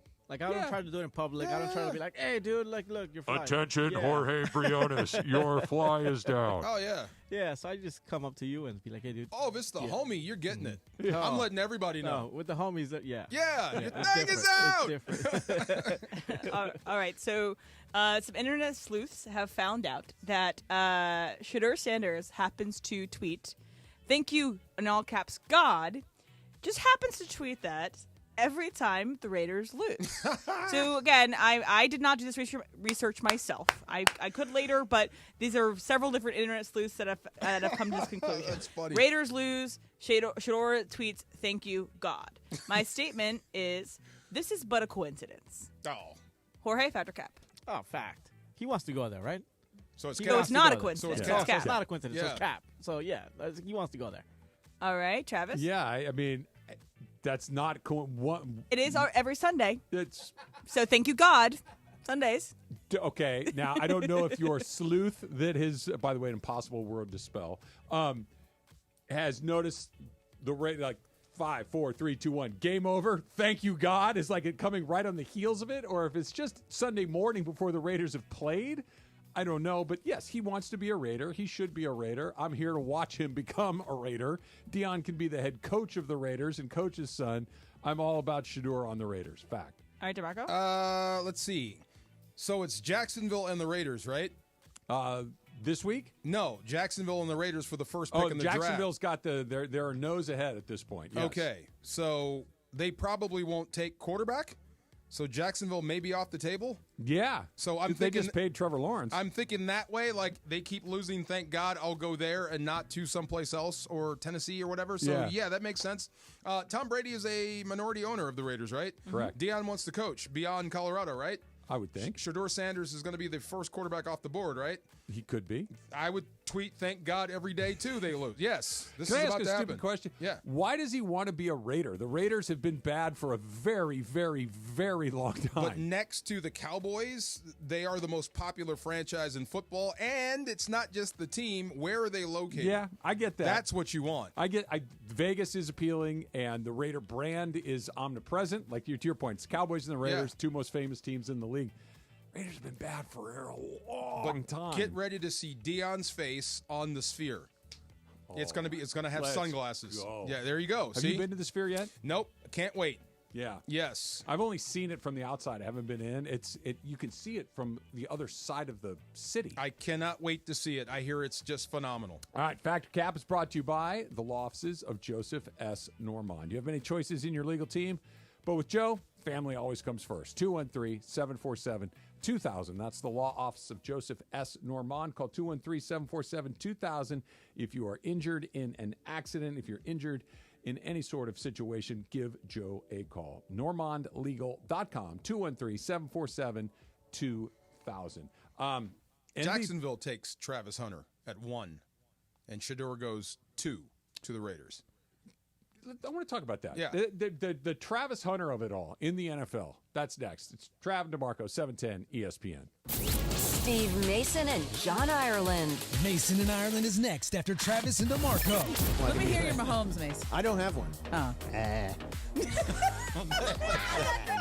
Kermit the Frog here. Oh, that was good. That wasn't terrible. Great. Yeah, no, Greg, you've got Kermit the Frog down. Kermit the Frog. Kermit the Frog here. Yeah. That's very good. The OGs of LA Sports Radio. That's Mason and Ireland. On 710 ESPN.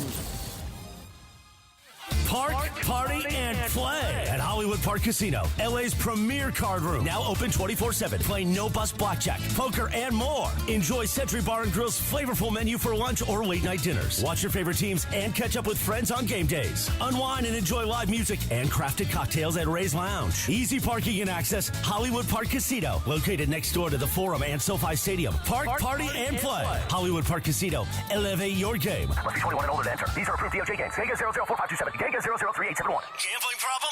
Call 1-800-GAMBLER. Next Gen is the official plumbing, heating, and AC company of SoCal sports fans. Right now, ESPN LA listeners can book a drain cleaning for just $88. That's right, just $88, and you can keep your plumbing in top shape and ensure your game day ready. So don't miss out. Call 833-3-NEXTGEN today to take advantage of this limited time offer. That's 833-3-NEXGEN or visit nextgenaironplumbing.com to schedule your $88 drain cleaning appointment today. NEXGEN, call 833-3-NEXTGEN. Collectors, Front Row Card Show is back at the Pasadena Convention Center on November 23rd and 24th. Baseball, football, basketball, and hockey cards, plus Pokemon, Marvel, Star Wars, and comic books. SGC and PSA will be there. So bring your cards, comics, and autographs to sell, trade, or get them graded. Hundreds of vendors, thousands of dollars, and free prizes. Don't miss it. Front Row Card Show, Pasadena Convention Center, Saturday and Sunday, November 23rd and 24th, 11 to 5. For more info, go to frontrowcardshow.com. That's frontrowcardshow.com. Don't you love the sounds of the holiday season? The bells, the sleighs. Woohoo! If so, your holiday's now even more magical because now during the Hyundai Getaway Sales Event, you can take home your favorite Hyundai with some of the season's greatest savings. Drive away now in the Hyundai Santa Fe with 1.99% APR for 72 months. See your SoCal Hyundai dealer. Offers end December 2nd. Call 714-568-7676 for details. Take a sip of sunshine this season with Milagro Tequila. What's up, guys? It's D-Far. Milagro Tequila is made from 100% blue agave, crafted for bright flavor and exceptional smoothness. Enjoy the freshest margaritas with Milagro Silver, mix up some palomas with Reposado, or simply sip Milagro Añejo on the rocks. Milagro at your favorite retailer, in stores, and online. Welcome to the brighter side of tequila. Milagro Tequila. Must be 21 and over. Please enjoy responsibly. Are you looking for your next game day fit, Lakers fans? We've got the latest collection of items to add to your closet this season. Head over to LakersStore.com. That's LakersStore.com and snag a jersey, tee, hat, and more to rep the purple and gold. We've got the whole family covered with styles for mom, dad, kids, and babies too. Rep the purple and golden style. Check out the LakersStore.com. That's the LakersStore.com. Let's go, Lake Show. At the Home Depot, we know Saturdays are for college football. That's why we have everything you need to never miss a play. Like North America's #1 home fire safety brand, Kidda. Because on a day full of football sounds you love, like fight songs, roaring crowds, and your favorite commentators... like me, Kirk Herbstreit. The last sound you want to hear is... Defend your game time with Kidda and the Home Depot. How doers get more done. Based on total household installations as of December 2023. Adam Schefter here with Vivid Seats. We've got some late-breaking news coming out of the stands. According to multiple sources, Vivid Seats fans are scoring rewards on every purchase and at a rapid pace. Obviously, these rewards are a game changer, and coupled with their MVP-worthy ticket selection, why get tickets anywhere else? Don't drop the ball this season. Shop with Vivid Seats and earn rewards on every ticket. And as the official ticketing partner of ESPN, Vivid Seats is offering you $20 off your first $200 ticket purchase with code Schefter. That's code Schefter. This is the Travis and DeMarco Show. Now weekdays 9 a.m. to noon on LA's mega sports station. 710 ESPN.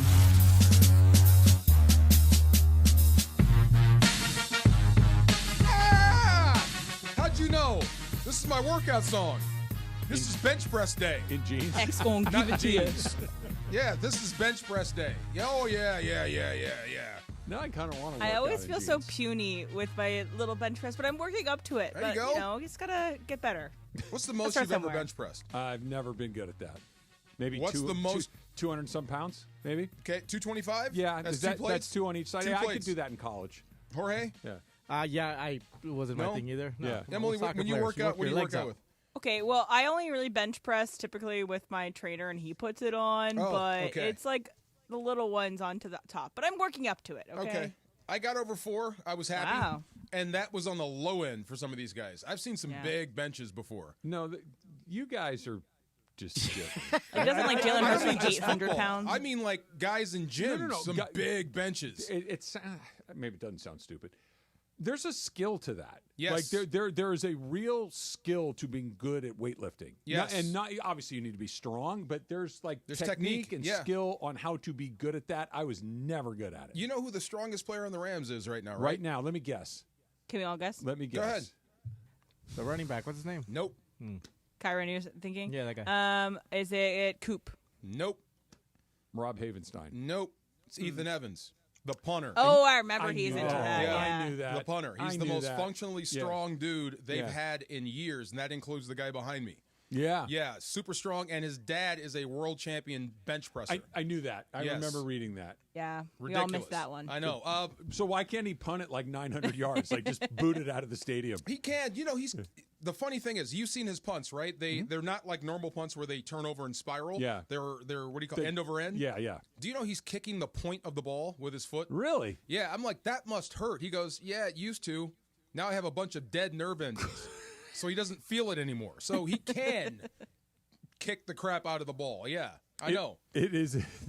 that the punter's the strongest guy. That's funny. I like that. It's a Michelob Ultra Reaction Monday here on 710, reacting to the Rams' big win over the Pats. SC gets a win at the Coliseum over the Huskers, and the Lakers, they're on a little bit of a hot streak, a winning weekend on the road. Thanks to Michelob Ultra, 2.6 carbs, 95 calories. It's only worth it if you enjoy it. You want to give Michael Hoyt a little love. I do want to give Michael Hoyt some love. Look, a guy that's made the transition to outside backer and has become a leader, but I thought he made the biggest play on defense, or at least on special teams, when he blocked that extra point. Yeah. Really did. That was huge. They needed that. That kept it 2 scores. And it kept that weird score differential for a good chunk of the game. Yes, and everybody tries to write him off, and I don't know why. You know, I know why. Every time he backs up and goes into coverage. Took the words out of my mouth. Oh, really? Yeah, no. Literally, I'm not saying that. You're exact. That's why. Yeah, right. That's why. Like when Michael Hoyt rushes the quarterback. Yes. Cool. Yes. When Michael Hoyt blocks up a field goal attempt. When I see Michael Hoyt try to cover Tyler Lockett, we got problems. Yeah. Yeah, it's Michael Hoyt in coverage that is the big problem. They target that number when they see him. But, I mean, as far as a leader, he is one of the smartest guys they have. Really. You can tell. He floods the coaches with information and suggestions on how to get to the quarterback. Can he be the leader on that defense, or is he not on the field enough? See, that's the issue. He is the leader, but he's still coming off the bench, so it's hard. But you need a guy like him to be the leader, and they have to listen to him. That's the other thing. Yeah, it's hard to lead when you're not on the field. Okay, here's the thing. To be the leader, to take it from Verse, you're going to have to, kind of kick his butt. And I'm not sure that's going to happen. I don't think anybody in that room can take Jared Verse. No, he's different. That's what I'm saying. Yeah. You're just going to have to live with him as being the leader until he learns how to lead. He might grow. I was just going to say, he can grow into that leadership role. Of course he can. He's still pretty green. Yes. You know, he's played 10 NFL games. That's not a lot of professional football. He's still learning how to act and behave and lead and all those things. He clearly is good enough. God, yeah. And that's the thing with leadership. Like, you don't have to be the best player. It helps if you're the best player, but you have to be near one of the best players. Like, you can't be a role player and be the leader of the team. It's hard to do. It doesn't can really be done, like but it's hard to do. But you would hope it's him, and he will eventually be that guy. But they have a name for people that are this good this early at the end of their career. It's usually called Hall of Famer. Yeah. This is how they get started. Look, what the Rams did in the draft, the 2024 draft, their most recent draft, is every GM's dream come true, right? Mm-hmm. Because think about what they did. With their first-round pick, which they haven't had since Jared Goff in 2016, so 9 years they went without a first-round pick, they drafted a guy that looks like an all-pro. Right, and not not just good here, good everywhere. He's an all-pro, yes. or he's going to be a Pro Bowler for sure, and he might be an all-pro. He's that good of a player. Rookie of the year, definitely. I think so. Okay, go ahead. I think so. Yeah. With your second pick, that by the way you spent a little money to go get and move up, he's a guy that's a high-level NFL player in year one. Okay, in Braden Fisk. So I looked this up. It took Aaron Donald, the great Aaron Donald, 17 games to get to his first multi-sack game. Mm-hmm. Braden Fisk has done it twice already. There you go. There you go. In season number one. And no, I'm not comparing him to Aaron Donald, but I think that speaks to the fact that he's learning very quickly, that he's got his partner in crime and Jared Verse. Those guys together are really tough. They're that little twist that they do. Yeah. That's a good play for him. I like that a lot. So that's your second round pick. Third round, you got Cam Kitchens. He's got 3 picks in the last 2 weeks. Ball hawk. And he's making an impact on this team. And then go down to the bottom of the draft. For the second time in as many years, you found a starter late. Bo Limmer is your starting center. He's a 7th-round draft pick. You hit home runs at the top, and you've got guys that are starting from the bottom of your draft class. That's not how this is supposed to work. No, this is 2 years in a row. They got Kobe Turner, they got Puka Nacua last year. Byron Young was last year. Who should have won Rookie of the Year. Yeah, Kobe exactly. Turner. All 3 of those guys were also home runs. And I don't know if this is true or not, but I don't think they told Bo Limmer he wasn't starting until he got to the stadium, which is how you're supposed to treat rookies. Say that again. They didn't tell him he wasn't starting when he was out until he got to the stadium. Oh, okay. Right. That's how you're supposed to treat rookies, because they'll go in the tank on Monday and Wednesday. They'll think they did something wrong, so just don't even tell them. Oh, yeah. Well, wouldn't you know by reps in practice? Well, they're not telling you. So you're thinking, am I starting? Well, he's taking a lot of reps, but am I starting? I just thought that the starters get the most reps. Well, maybe they Why want to am see I the getting guy. less reps than that So guy? you get to the game. Am I starting? No, not today. Okay.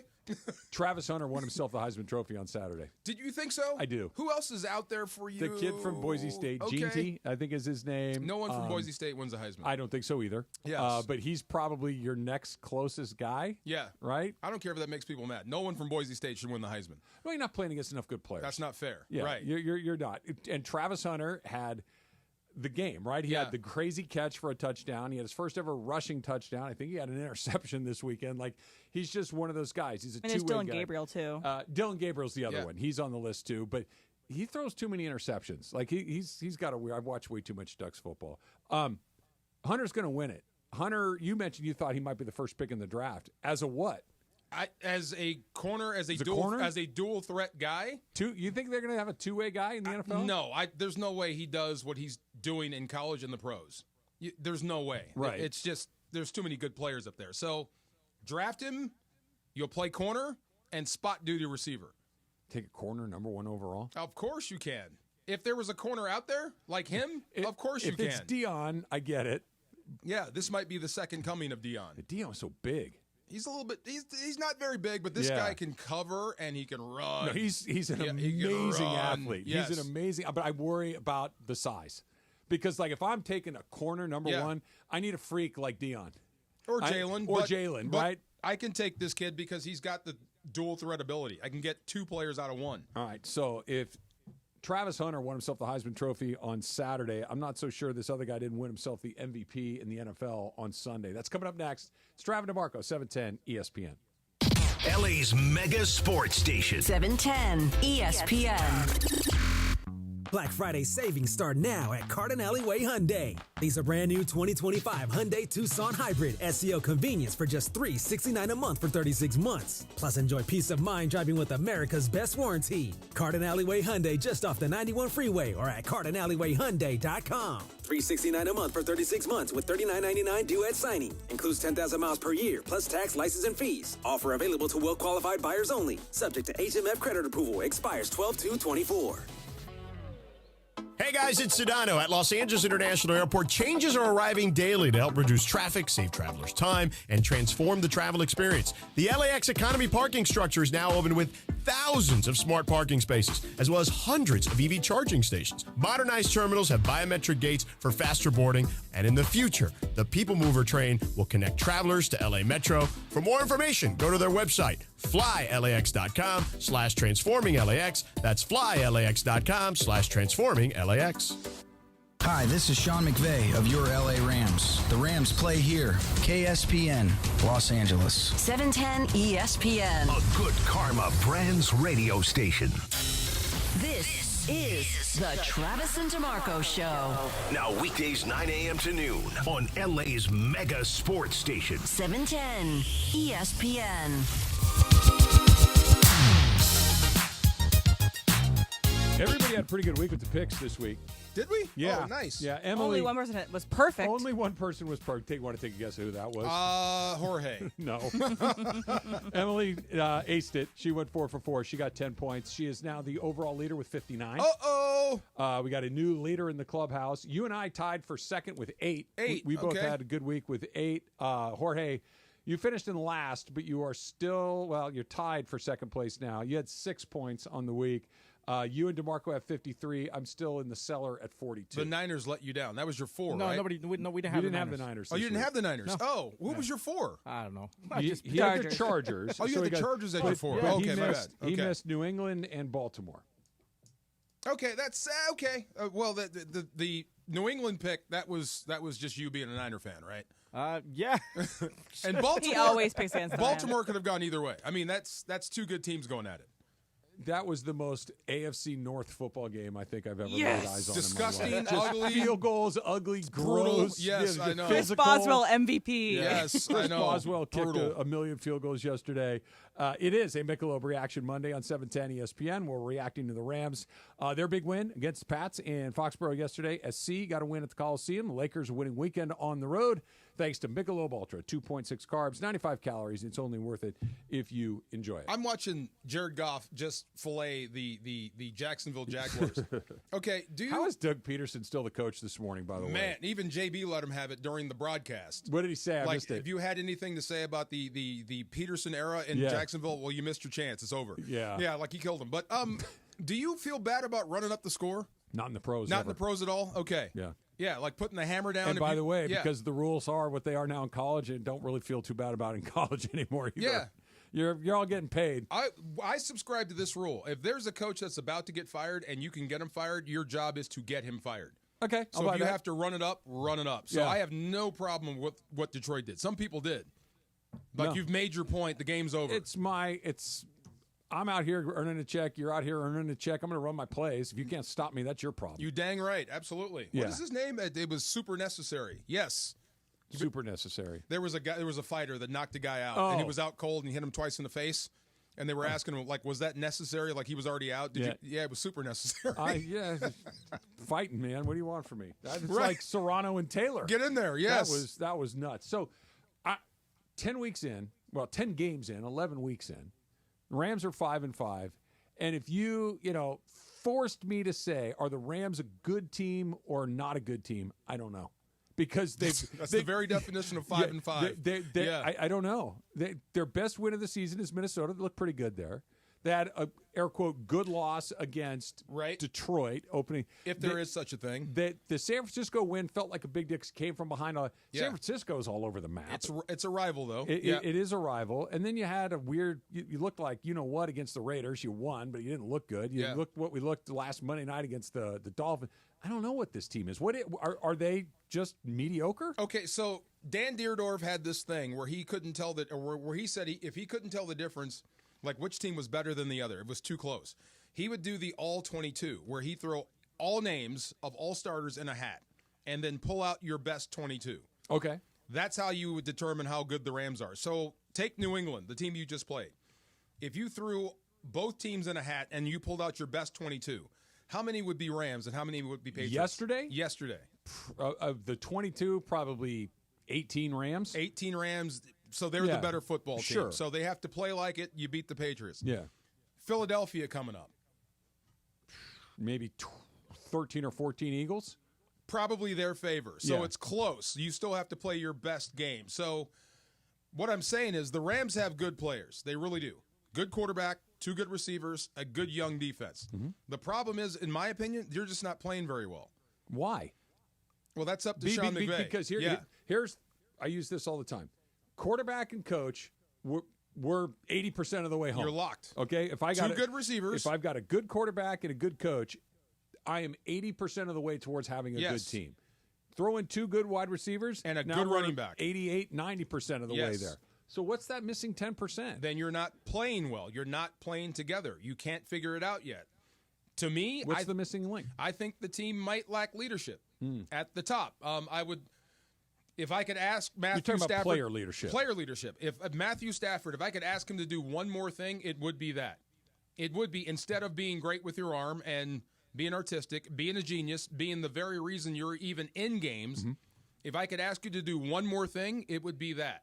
I need you to be more of a vocal leader, especially on the sideline. Even if it's not talking to the guys that you're talking to, it's talking so the other people can see you do it. Yeah.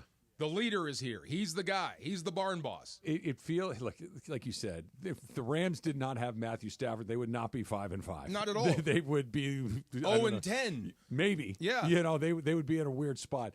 But it does feel like, because he is who he is, because he's going to go to the Hall of Fame, because he's a Super Bowl winning quarterback, because he can make every throw and see everything and do all the things they do. It's like there's him and then there's everybody else. Like he's on a different plane because not unlike Aaron Donald was. Aaron Donald was on a different plane. Hall of Fame, best player ever at his position.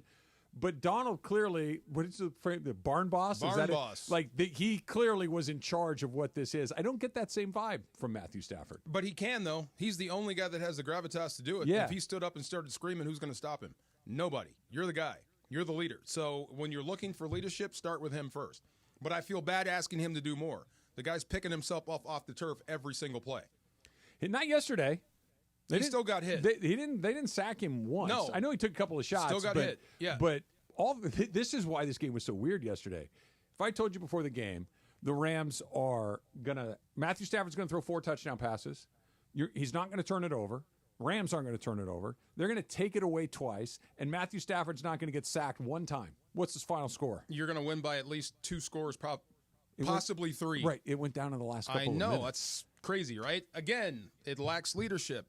Jared Verse, that penalty was the biggest penalty and the most bonehead move of them all. It was bad. Now, that's your leader. That's a guy that is your barn boss. Even he needs a guy that says, Jared, we're off the field. This nonsense doesn't matter. Take it to the bench. By the time you take the field again, you're going to be up 3 scores. Then it's a turkey shoot.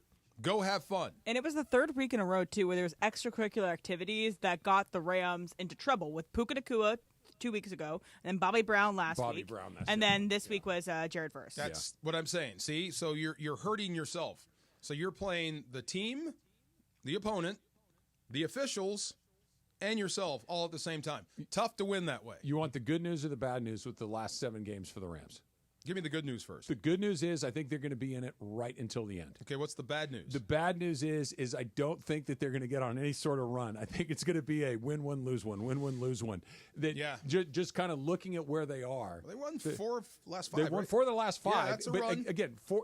Absolutely is. But looking at what's coming up, you've got Philly, you've got Buffalo, you've got San Francisco, you've got Seattle, you've got Arizona. Those are 5 games that are either division games or against very difficult opponents.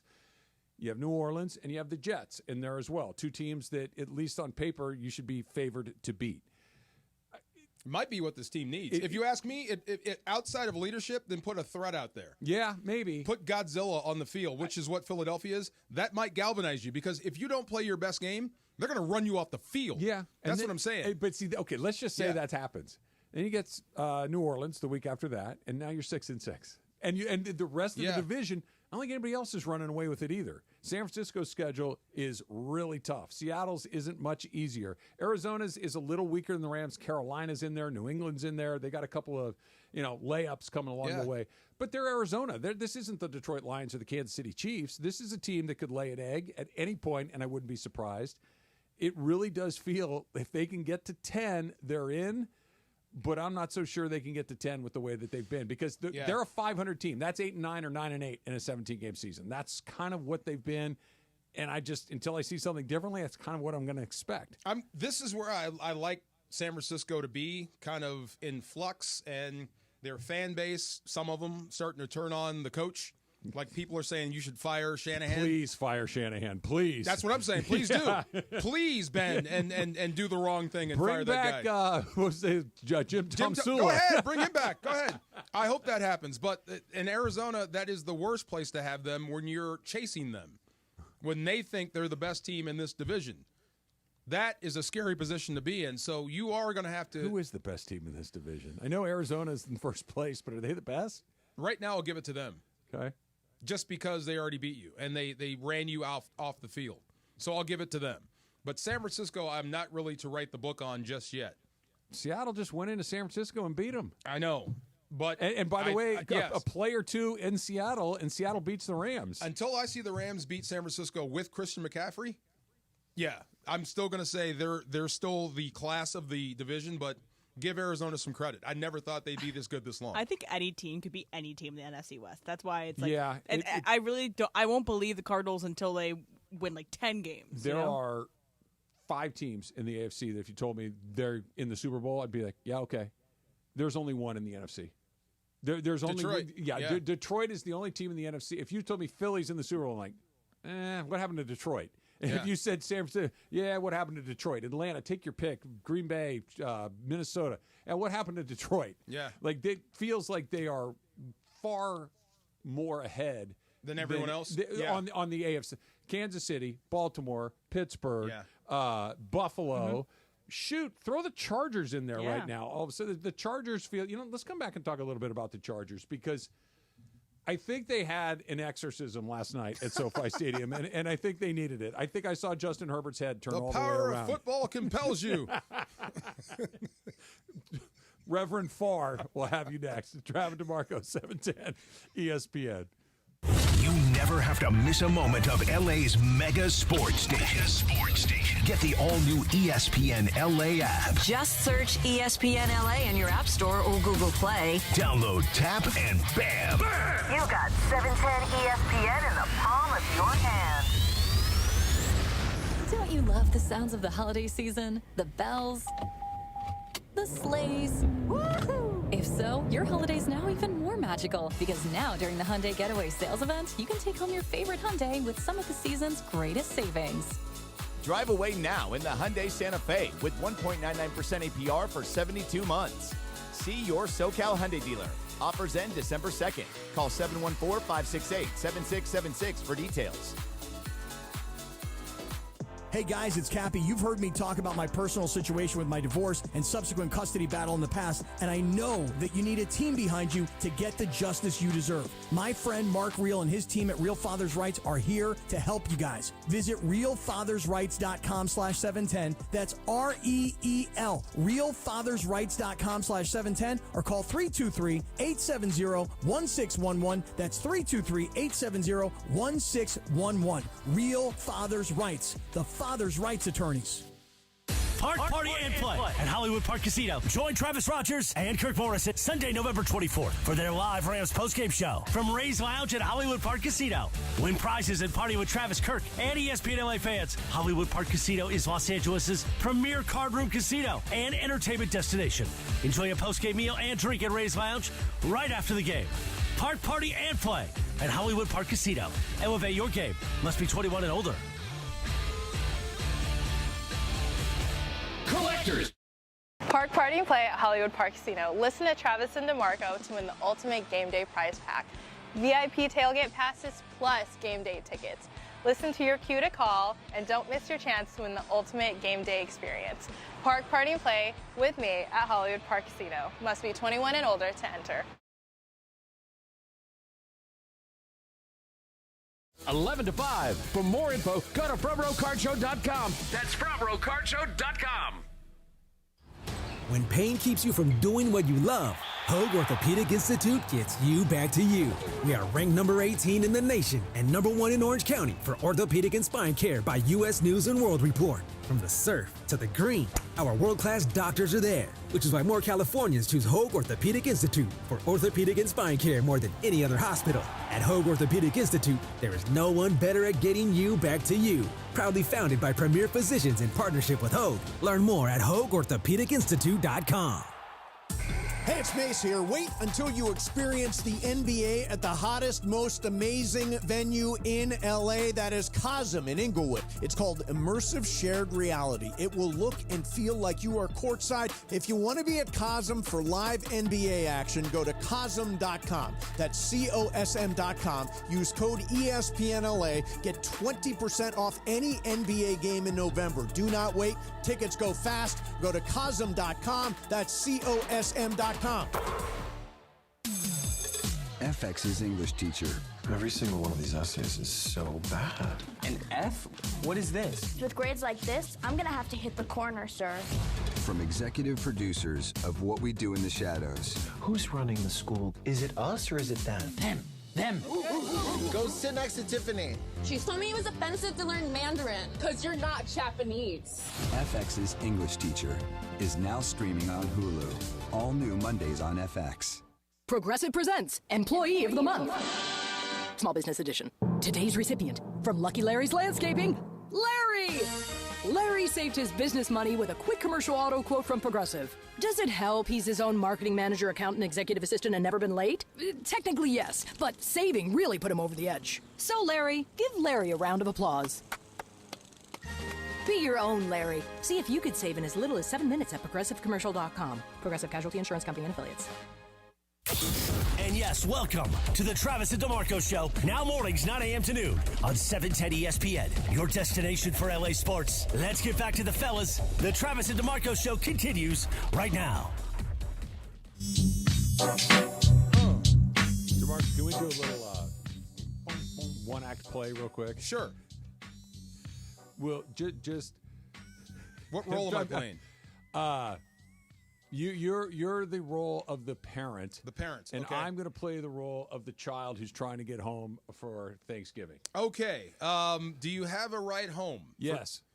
Okay. When are you coming in? I don't know yet.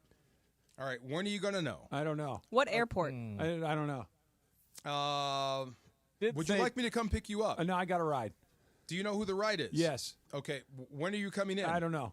Are you sure you don't want me to come pick you up? I got a ride. Can I? You did say trying to come home. Yeah.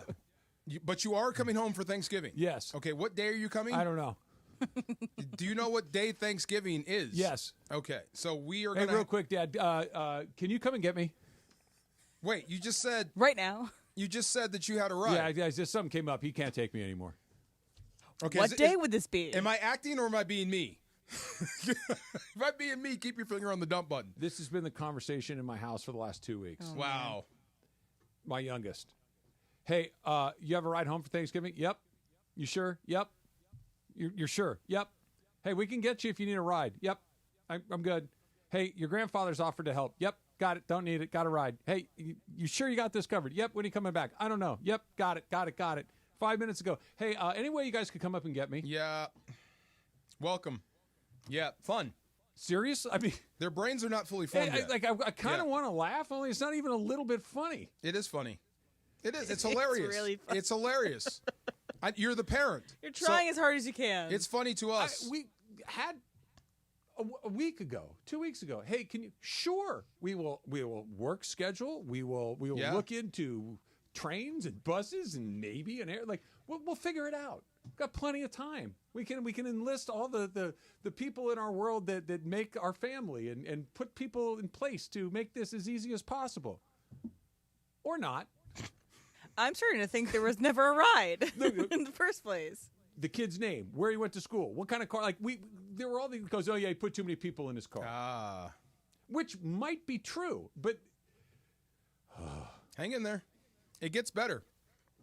So what happened? He pulled the shortest straw. Probably. I want to know the other kid. Like, oh hey, remember I told you could come home? I guarantee you, this was probably one of those conversations that a month ago. Hey, if you ever want to go home, I can give you a ride. Okay, cool. Does he have a car? No. Oh, and then okay. Today it was, hey, can I get a ride home? Dude, I already got 9 other people in this car. No, I got no room. Oh, Yeah. okay, I'll just come on.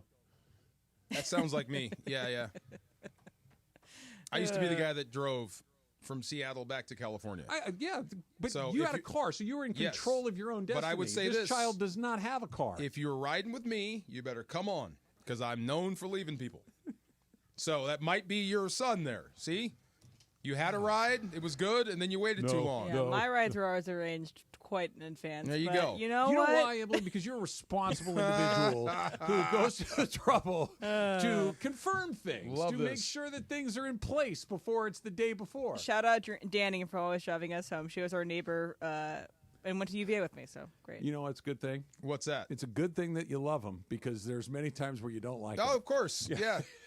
Sometimes you want to headbutt him. Oh, my goodness. Yes. All right, join Marco and I this Friday, which apparently I might be going to San Luis Obispo. Who knows? But so it won't be me. You and I, we're going to be at Legends Attic in Claremont for our live show, 9 to noon. Come on by. Steve Sachs is going to be there. Steve Garvey's going to be there. And, of course, our pal Oral Hershiser is going to be there. We'll be celebrating that Dodger World Series victory. Legends Attic, 619 West Foothill Boulevard. That is in Claremont. Go to legendsattic.com to get yourself a ticket for Friday to make sure that you get your photos and your autographs with the guys. We will see you Friday at Legends Attic. Definitely. Can't wait to meet Steve Sachs. Never met Steve Sachs. I haven't either. He was the overachiever, the hustler guy, right? Would run through the home plate. I understand why you're saying that. Yes. And yes, he was. He was also really good. Like, Yeah. he wasn't just blood and guts. No, he was no. also a very good Good player. player, but I just remember him running through on He was he a was that high guy. hustle guy. Yes. And Steve Garvey, I'm going to get. I have a picture with him. Yeah, I fanboyed. Garvey Yeah. is arguably the best player that's not in the Hall of Fame. I did not know that. Steve Garvey's not in the Hall of Fame? He's not. I did not know that. He's not. And his resume is Hall of Fame caliber. He's a terrific player. I'm looking forward to getting to talk to him about his Dodger career. MVP in the NFL, DeMarco. Yeah. Did Josh Allen win it with that 4th and 2 run? 4th and 2, where were they on the 23 or 4 yard line? And he just drags a couple of Chiefs into the end zone. Never mind getting the first down, which would have iced the game probably anyway. But he goes all the way to the house, dragging Chiefs with him the whole way. Well, we got 2 months left in the season, right? Yeah, just about a little bit leader less. in the clubhouse. I mean, Saquon Barkley's going to have something to say about it for sure. Derrick Henry is still going to have something to say about this. Yep. Lamar is going to have something to say about this. Okay, I have arguments against all 3 of those guys. Keep going. But I mean, right now you would say that Herbert is in the conversation. Herbert's an interesting one for sure. So right now, I would say after this week, Josh Allen has moved to number 1. I'm not saying they aren't worthy. I'm saying here's why they're not going to get it. Henry and Saquon. They don't give it to running backs anymore. I think AP was the last guy to win the MVP. That was a long time ago. So running backs kind of off the – and you think about the season that Todd Gurley had. What was that, 2017? Yes. That's as good of a running should back. Should have been MVP. He probably should have been. I agree, and he didn't. I think that just kind of speaks to where this is a quarterback award for the most part. Lamar Jackson's already won it twice. I don't think they're going to give it to him again. And won it last year. So even if he is the choice. He really is the MVP. I think so, too. Yeah. As far as just the impact that he has on his team. No one's doing what he's doing. Although if you all of a sudden took Josh Allen off that Bills team, that's not a very good team. And probably not. And with Josh Allen, winning. They're not only winning, they're one of the favorites. And he does the thing that wait, no, he's not. Oh, wait. Oh, yep, he's in. He's so big, he's so strong. He does so and he can I was listening to the game when I was driving home yesterday, listening to Tony Romo, and he said when you and I were discussing, I forget, Tampa and KC. And the go, not go, right? Oh, yeah. And his point was they could have kicked a field goal there, 4th and 2, but it would have left them vulnerable to a game-winning or game-losing into your Buffalo touchdown. And Tony Romo said, Josh Allen's your best player. Let him decide the game. Give it to your best guy, and he did. And I think that's why he's probably the leader right now because that is the best guy who made the best play. You're right, there's still some time to go, but it just feels like it's almost his turn, and he just knocked off the last unbeaten team. It feels like he's shot to the top of the list. And I think he might be the boogeyman. Yes, I think he might be the one that doesn't care. Maybe. Yeah, I don't think he cares about MVP. I think he wants to win a Super Bowl. Really. I mean, I don't think personal awards, individual awards, I don't think really drive him.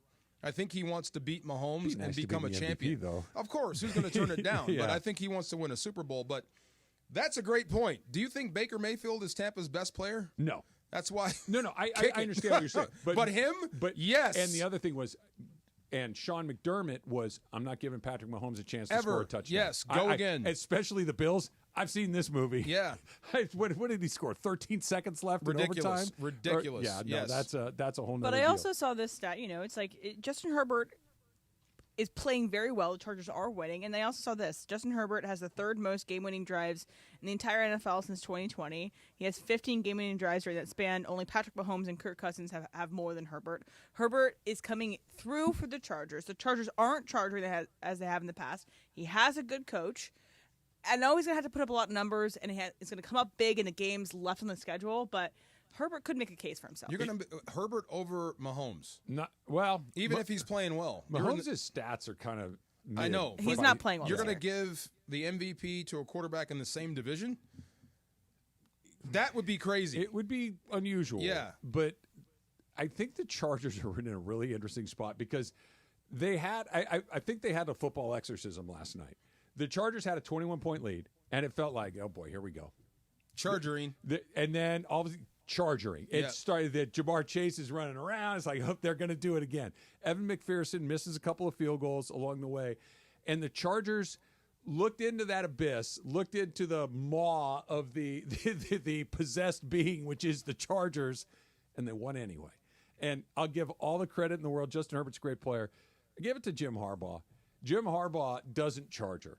Like, Jim Harbaugh is the antidote. He doesn't know what chargering is. That's what I'm saying. Yeah. Jim Harbaugh is the antidote to all of the bad mojo you've had around this organization for years and years. Jim Harbaugh doesn't give a damn. He doesn't believe in the chargering. He has given them a belief. They've pulled a couple of games in weird spots. That was a really good win for them last night. And I don't know if he's going to win the MVP, but Justin Herbert has made the Chargers really interesting for the first time in a while. In a long time. I know. Jim Harbaugh is one of the best coaches football has ever had, period. I think so. Regardless of level. Yes, he I think so. How would you argue otherwise, right? You can't really argue otherwise. But Would you like to play for him? I'd love to play. Yeah, I think I'd love to play for Harbaugh. I love playing against him. Yeah. We scrimmaged. It was fun. The dude's tough as nails. He'll fight you. And last night, too, was the first time another team had scored over 20 points in a game. And, building up that defense is a way of making a tough team. Yeah. And that's what Harbaugh does. He comes in, creates tough teams from the bottom, but has good building blocks. I want to see Herbert take the next step, though, Amen. which means you got to get beyond Kansas City. Dude, he's only played in one playoff game I know. in his career, and they blew a 30-point lead. Can you really give him the MVP, though? Sure you can. Like, really? This stuff is as much about telling a story as it is anything else. But the MVP cannot be one and done. I guess you can. Yeah. Or at least you got to be like 13-4. I think in Lamar the regular Jackson season. was the first time he won his MVP. He was a one and done. One and done. But what was their record in the regular season? It was insane. Well, and they were killing it. Yeah. They're having a good year. They're kind of, because Kansas City hadn't lost until last night, Yeah. the Chargers are comfortably inside the playoff line right now. I think they're 5th or 6th.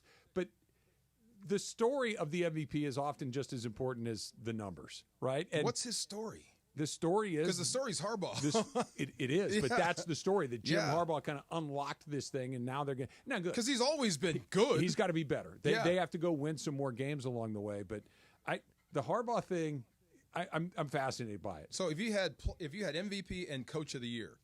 Oh, it's Harbaugh's the Coach of the Year. Right. and So we're can not- you have Coach of the Sure. Year and MVP on the Sure. same? No, that's you can't Also, do Coach that. of the Year might be Mike Tomlin, but yeah. That's true, but you can't do that on one team. Did you tell me that Tomlin's never won the Coach He's of never the won Year? Coach of the Year, as well as he had to navigate these two different starting quarterbacks. You have Justin Fields, and you didn't lose Justin Fields. He played in the game this weekend. And this then past slid weekend. short of the first down marker, which was very Yes, odd. that was very stupid. but it's like, okay. This is not to demean or diminish Mike Tomlin at all. The Steelers are having a very Steelery year. This feels like they're kicking a bunch of field goals. They're good at 5 field defense. goals to win a game. It's Steeler football, like branded. The Chargers have been forever a joke. Yeah. And Harbaugh comes in, it's like, not anymore. And they're just not a joke anymore. They might not be as good as the Steelers, but that they turned around as quickly as they did, it's all Harbaugh. And their schedule coming up is going to show us some of this stuff. So they have the Ravens next week, and then they also play the Falcons and the Chiefs, the Buccaneers. Those are Falcons, 4 tough Chiefs, games. pretty tough Buccaneers. games. Ravens. It's Ravens, They're not gonna beat Falcons, the Chiefs, Ravens. Buccaneers. They won't beat the Ravens. Is the Ravens here or there? It's in L.A. In LA, chance. Yeah. And Kansas City's always going to be tough. And that's in Kansas The City. other two they should win. They should. The other two you should beat Baker Mayfield. Harbaugh is no joke. No, he's a great coach. No, if my favorite team had a coaching vacancy, that's one of my first calls. Yes, kind of like Reddick and Darvin Ham. Like Reddick is making Darvin Ham look bad. Yeah. Harbaugh is making Staley look bad. Staley made himself look bad. Yes. And Harbaugh's not now making it That's go what I'm saying. away. Yes. you know, when just falling dead on the sidelines would have gotten you into the playoffs and you decide dead on the to run a play instead or call a timeout. Literally, usually it's a joke. It's hyperbole. Yeah. But had Brandon Staley dropped dead in that moment, the Chargers would have gone to the probably win. playoffs. Wow. Instead, they called a timeout and they didn't. We have our hot and cold coming up next, Em? Yep, hot and cold. Little hot and cold coming up next. It's Trav and DeMarco, 710 ESPN. Prize picks. Pick more, pick less. You wanted both more on the quarterbacks yesterday. We were talking about it. This is what you do. You find your favorite teams. You find your favorite players. You put the Prize Picks app on your phone. You look at the statistical projections, and then you pick more or less. Going into yesterday's game, Matthew Stafford, 227.5 yards, more or less. I hope you picked more. Drake May, 205.5 yards, more or less. Hope you picked more. They both had more. But that's Prize Picks in a nutshell. You pick more, you pick less. And when you get it right, you can win. You can win big. You can win up to 100 times your money with as little as 4 correct picks. So what are you waiting for? Put the Prize Picks app on your phone. Put in that code 710. And when you put in the code 710, you're going to get $50 after you play your first $5 lineup. You don't even need to win the $5 lineup. The $50 is guaranteed. So put that Prize Picks app on your phone. Prize Picks. Run your game. LA's mega sports station. 710 ESPN. Miss the good old days when everything was more affordable? Well, Kia of Carson is bringing them back. Black Friday deals are here all month long. This is your chance to save thousands on the exciting Kia lineup, including the new EV, hybrid, and plug-in models. Or you can enjoy deals on classics like the rugged Telluride, the sporty K5, and the all-new K4 sedan. Whatever you need, Kia of Carson most likely will have it in stock as one of the largest Kia dealerships in the country. Head over now or online at KiaofCarson.com. Hurry in for best selection. You never expect a game-ending double play, walk-off grand slam in the World Series, or getting into an accident. Hey, it's Travis with DeMarco and Evan Cohen. Only one all-star team you can call to pinch hit for you. The personal injury law offices of Joseph S. Normand. Visit normandlegal.com or call this number, 213-747-2000. Don't get struck out by others. Joseph will help you achieve the maximum compensation that you deserve. Visit normandlegal.com or call 213-747-2000. Let Joseph and his team hit it out of the park for you. Collectors, Front Row Card Show is back at the Pasadena Convention Center on November 23rd and 24th. Baseball, football, basketball, and hockey cards, plus Pokemon, Marvel, Star Wars, and comic books. SGC and PSA will be there. So bring your cards, comics, and autographs to sell, trade, or get them graded. Hundreds of vendors, thousands of dollars, and free prizes. Don't miss it. Front Row Card Show, Pasadena Convention Center, Saturday and Sunday, November 23rd and 24th, 11 to 5. For more info, go to frontrowcardshow.com. That's frontrowcardshow.com. Don't you love the sounds of the holiday season? The bells, the sleighs. Woohoo! If so, your holiday's now even more magical because now during the Hyundai Getaway Sales Event, you can take home your favorite Hyundai with some of the season's greatest savings. Drive away now in the Hyundai Santa Fe with 1.99% APR for 72 months. See your SoCal Hyundai dealer. Offers end December 2nd. Call 714-568-7676 for details. Texting enrolls you in a recurring automated marketing text messages. Consent not required to purchase. Message data rates may apply. Nice run. It's great being back out on the mountain. You sort of disappeared for a while. Everything okay? Between you and me, it was lower testosterone. Lower T? Yeah. The doc told me once you hit 40, your body has less free testosterone, and that can make it harder to stay in shape. That's why I started taking Nugenix Total T. It's made a huge difference. Oh, I've seen that on TV. Is it for real? For sure. It's the #1 doctor-recommended testosterone booster. It boosts free and total testosterone levels to help you get back the drive and energy from your youth. My wife, my boss, my kids, everyone has noticed a change in me. Do they still give out complimentary bottles for people to try for themselves? Yes, just send them a text. Guys, text HEFTY to 321-321 right now for your complimentary bottle of Nugenix Total T. Nugenix is the #1 selling testosterone brand at GNC and Walmart. Plus, text now and we'll include a bottle of Nugenix Thermo, our most powerful fat incinerator ever, to help you get back in shape fast, absolutely free. Text HEFTY to 321-321. That's HEFTY to 321-321. As you know, we've welcomed a new partner here at 710 ESPN, NextGen. NextGen, the official AC, heat, and plumbing company of SoCal sports fans. You're as cold as ice. Call 833-3-NEXTGEN, NEXGEN, or visit nextgenairandplumbing.com. Time for our feature we do 3 days a week. Who's hot? Who's cold? Thanks to NextGen. Boy, time for Who's Hot, Who's Cold. Take it away, Producer M. Aloha. Aloha. What's hot is... I'm young. Are you going to say something, Travis? Hi. Okay. What's hot is the seat under coaches from Owl schools. Let me explain. So every coach of a college football team with the mascot, the Owls, Temple, has gotten Rice. fired this season. Temple, Rice. It's FAU, FAU, Kennesaw State, Rice, and Temple. Wow. Those are the That's weird. Division I college football programs that have Owl schools. So I see what you did. it's obviously a coincidence, but is there any Owl school in LA that should be worried? Yes, the Citrus College Owls. Are they bad? I don't know if they're bad or not, Oh. but they're in, I think it's in Azusa or Glendora, maybe. Yeah.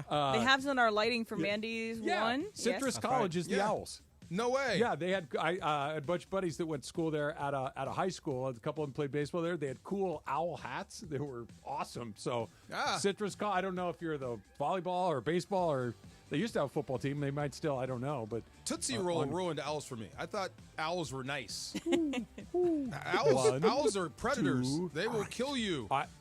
Yes. This is weird. Until you said it, I hadn't even thought. I saw an owl last night. Remember I told you I know I walk at dusk? Yeah. And I'm walking down my street, just about to get home, and I see this giant shape like swoop and just. DeMarco, they're enormous. I know. Like the wingspan on this thing had to be like this, and the body was big. It was really Wait. and it was low enough you could tell it was an owl. Owls are scary. Have you heard of the staircase case? The true crime, The Staircase. No. So it's a man who, so a man was convicted for killing his wife, but she was just like basically mauled. Like there's really bad damage. She tries to go up the staircase. There are multiple things of either she could have fallen down the staircase. She was found there.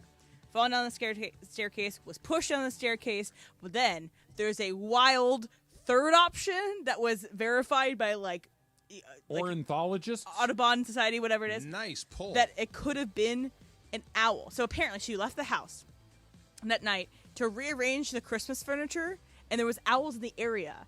That she could have been attacked by an owl and tried to go inside and then got sent upstairs. They are apex predators. Yes, they are. They're scary. Yeah. My brother's ex-wife's little dog was taken by an owl right in front of her. Oh, that's traumatizing. Yeah, dog was named Baby. One of those little tiny purse dogs. That's why you have the little spikes on those. Yeah. Like, so when you walk your dogs at night, you can have them in little like the harness, but put little spikes on it, and so the owls won't come. I learned that. I didn't know. I thought it was to make the dog look tough. No, it's for protection. Right? No, it's and it's the also dog's like in the leather. Yeah, like, check me out. Named I love Spike. the dog. Yeah. But also, you put owls on your, porches and stuff as to ward off other scary. animals. They are. So, but shout out owl school coaches because you have a hot seat. So, Colt is the Los Angeles Sparks, the WNBA team from Los Angeles. They will not be picking the number 1 overall pick in the WNBA draft. That'll go to the Dallas Wings, and most likely Paige Beckers will be going to Dallas Wings. From WNBA mock drafts, it has Kiki from USC's women's basketball team. She's fantastic. She's going to be a great pick if that ends up being the pick they take at number 2. But it's the second year in a row that the LA Sparks have had the option and the opportunity to get the number 1 overall pick, and it hasn't fallen their way. They got the number 2 pick 2 years in a row. They took Cameron Brink last year, fantastic player, but they have not been good either. They were 9-31 last season. So it's one of those things where you can't, you can tank your way to the bottom, but it doesn't guarantee you to change your team in an instant. So it sucks that happens, but the Sparks will live on. So what do you guys think about this? And the Sparks, their ex-head coach is now the GM of the Wings, and he's talking trash about running the Sparks not getting the first pick. How you like them apples? How you like them apples? That's just mean, but You can't. I mean, teams tank all the time, and I understand the impulse to tank. The universe does not. Will correct itself. It tends to. And just because you get the first pick, I know sometimes you get Peyton Manning, but sometimes you get Tony Mandarich. Yeah. You have no idea which guy you're going to get. Jamarcus Russell. Kevin Durant went second. Yes. You know what I mean? Like you do not know which of those guys is going to be there, or in this case, women is going to be the right in the one. NFL draft this year, you have Caleb Williams, number 1 overall, but Jaden Daniels may end up being the best quarterback of this draft, or even Drake May could be the best quarterback of this draft. Lamar was 31st. Yeah, and there he is. He's the best of the bunch. That's right. I remember about Jamarcus Russell, Scott Linehan said he can throw a football 80 yards from his knees. And I'm like, you do know that's a sack, right? right. Just saying. Yeah, I mean, I don't need Uncle Rico to be my quarterback. What I need is a guy that shows up on time. Thank you. Knows the plays. Maybe isn't 60 pounds overweight. Like, do these seem like coming to the locker room double cups from his knees? Yeah, he's also 290 pounds. Does that not matter? Well, he wasn't then. He was on his way to 290. Okay, he ended up at 282. He was certainly trending in the right direction. My goodness, that. And I will say, the one game that I went to see the Sparks this year, they won. They beat the Aces, so nice. I'm going to go more this year. Who's Hot, Who's Cold is brought to you by NextGen. Game Day Comfort is powered by NextGen, the official plumbing, heating, and AC company of SoCal sports fans.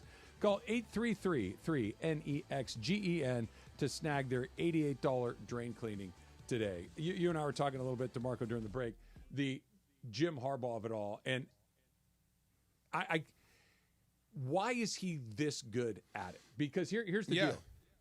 USD, good. Stanford, good. San Francisco, good. Michigan, good. Great. Chargers, good. Yes. Took the Chargers, or I should say, Michigan national championship. Took the 49ers to the Super Bowl. On the verge of greatness. Took Stanford out of nowhere to a BCS game. A What bunch does of he smart know guys that other guys don't? Because that's not a that's 5 stops and 5 He's the son of a wins. coach, man. He's been doing this forever. He's a player. He's grown up in this, and I wish I could say what I really want to say. He just eliminates the nonsense. Okay. Whatever junk is in the way of you becoming a good team or a good player, he's going to eliminate So that. is that this- and his- sometimes it might be a player that needs to go. The superpower is identifying the nonsense and Yes. saying we're not doing that anymore. And we're going to keep it simple. We're going to keep it simple, work on the basics over and over and over and over again until we can run it in our sleep. KISS. Keep it simple, stupid. That's him. That's old school coaching. It's nothing new about it. It's just old school Why don't coaching. more people do it? I don't Because think that people doesn't can. sound. I'm not saying it's easy, but it doesn't sound complicated. But I give him credit because it's an old school approach that he had to modify to new school kids. Because you could, if you put these kids today, these players in the 80s, and coach them the way we were coached, you destroy them. They wouldn't be able to handle this stuff. So to be old school as he is, with that old school mentality, and kind of change it, transform it into a new school approach and get the best, that's an amazing coaching job because not a lot of people can do that. No, and he clearly is. I think that's why Saban got out. He didn't want to do it. That's what I'm saying. Yeah. I don't want to change. But Nick Saban, Jim Harbaugh is clearly an abrasive personality because his tenures at these places are for the amount of success he has had. Yeah, they're relatively short. He moves on to the next thing, and the players seem to be okay with it, but just everything around it's like, all right, it's time to move on from this. Yeah. But I do know. My goodness, does it work? Some coaches, and this has no name, but you can't tell me not to go out and drink and party when your breath smells like alcohol. Yeah. You know what I'm saying? So if He's you're living it. if you're that guy and you're consistent and every day you are pushing yourself, so when you ask me to do more, then I could say, well, he's doing it. Yeah, that's how you get the most when out of the guy players. that's leading like that is living like that. Yes, that works. Definitely. And he said it years ago. I am a jackhammer. And he meant it. He does not stop. He doesn't. Did you see when he dropped the pass from Herbert the other day? I did. That was so funny. I'm like, dude, lighten up. Nope. You're 60 years old. Will you lighten up? He don't care. And he doesn't care. And by the way, the Chargers are good for the first time. Maybe not ever, but first time in a long time. The Dump is coming up next, plus a little Super Crosstalk after that. Strav DeMarco, 710 ESPN. Steve Mason and John Ireland. Mason and Ireland is next after Travis and DeMarco. I was watching the game, and I realized I don't know how to dap. Yes, this did come up. I am not good at dapping. I mean, some of these daps are so elaborate, they have to be planned out and rehearsed, do they not? Secret handshakes. Yeah, it is. The OGs of LA Sports Radio. That's Mason and Ireland. On 710 ESPN. John Ireland here. Hey, look, your smile matters, so let's help you and your kids get a brighter, healthier smile. Dr. Monica Madden at Beverly Hills Orthodontics is born and raised in LA and is also a mom herself, so she understands what kids need and ensures a comfortable and friendly experience for all. Your kid's smile will be in expert hands. Check them out today at BeverlyHillsOrtho.com or call 877-7-LET'S-DO-THIS. That's 877-753-8736. BeverlyHillsOrtho.com. Gear up and get out to Kelsey's at Pachanga, the top spot in the Temecula Valley to watch all the Monday Night Football action. Dozens of TVs means all your favorite games, plus a M&F food menu fit for the greatest fans. Sliders, loaded tater tots, pulled pork pizza, and a lot more. Plus, you'll find beers on tap and incredible craft cocktails at Kelsey's. Visit Pachanga.com and follow at Pachanga Casino on Instagram for info about special and exclusive NFL team appearances. We'll see you at Kelsey's at Pachanga. Collectors, Front Row Card Show is back at the Pasadena Convention Center on November 23rd and 24th. Baseball, football, basketball, and hockey cards. Plus Pokemon, Marvel, Star Wars, and comic books. SGC and PSA will be there. So bring your cards, comics, and autographs to sell, trade, or get them graded. Hundreds of vendors, thousands of dollars in free prizes. Don't miss it. Front Row Card Show, Pasadena Convention Center, Saturday and Sunday, November 23rd and 24th, 11 to 5. For more info, go to frontrowcardshow.com. That's frontrowcardshow.com. Don't you love the sounds of the holiday season? The bells, the sleighs, woohoo! If so, your holiday's now even more magical because now during the Hyundai Getaway Sales Event, you can take home your favorite Hyundai with some of the season's greatest savings. Drive away now in the Hyundai Santa Fe with 1.99% APR for 72 months. See your SoCal Hyundai dealer. Offers end December 2nd. Call 714-568-7676 for details. Some people just know they could save hundreds on car insurance by checking Allstate first. Like to check that your guests like spicy first before serving Atomic Hot Wings. Who's hungry? Oh my gosh. What are these? You don't like them? Yeah, checking first is smart. So check Allstate first for a quote that could save you hundreds. Water. You're in good hands with Allstate. Savings vary, subject to terms, conditions, and availability. Allstate Fire and Casualty Insurance Company and affiliates, Northbrook, Illinois. Finding the right employee for your company is tough. One wrong hire can be a major setback. You're not alone if you face this. A recent survey by Robert Half shows nearly half of hiring managers readily admit to making a bad hire. Luckily, there's a solution. With Robert Half's specialized recruiter's experience, combined with our award-winning AI, you can have the right skilled professional in place quickly. We understand what it takes to build winning teams because at Robert Half, we know talent. Discover how we can help at roberthalf.com/talent. It's time for everything we haven't gotten to today. Yes, it's time for the dump.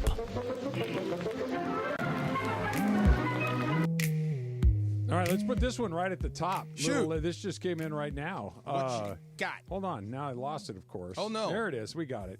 According to Dave McMenamin, the Lakers announced that Pat Riley will get a statue outside of Crypto.com No arena. way. Wow. So Wait. Riley is next. Dude, that's getting packed out there. Okay. But So two Kobe's, right? Two Kobe's. Two Kobe's, a Shaq, Yep. a Magic. Yep. The Kareem. Kings. Robitaille and Gretzky. Who am I missing? De La Hoya. De La Hoya's out there. Bob Chick Miller, Hearn. Chick Hearn, Jerry West, Elgin Baylor. Bruh, you're running out of room. Yeah. So You already mentioned Shaq's. Yep. Shaq. Yeah. You mentioned Oscar. I did. Yeah.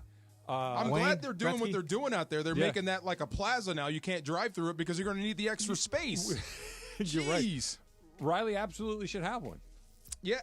Yes. I mean, he was the architect of the Showtime era. He was that era. The 80s are represented by 3, maybe 4 Magic, people. Kareem, and him. And Riley. Yes. Phil And Jackson and next? Worthy too. I think See? Worthy gets one. Phil Jackson Jackson next? Book it. Yeah. You got Okay. book it. So Riley was long overdue. Yeah. What took so long? I wonder if it's that Forum? he's. No. Well, maybe. Maybe the Forum. Okay. But Kareem didn't play, and Magic didn't play at Staples Center. Okay. Yeah. Okay. Yeah. Jerry West certainly didn't. So I bet they said, let's do Phil. Wait, we can't do Phil until we do Pat. So let's put Pat out there, and then we can do Phil. You know what it could be? And I'm just totally speculating here.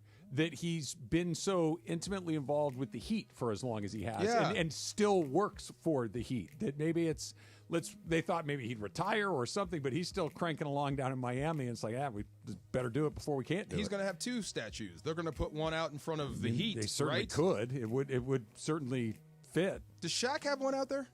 I don't know. Yes, I know Shaq has one. In No. Miami. Miami. Oh, in Miami. No, Yeah. he wasn't there long enough. He wasn't there long enough? I think Okay. he's only there a brief period of time. But man, it was good.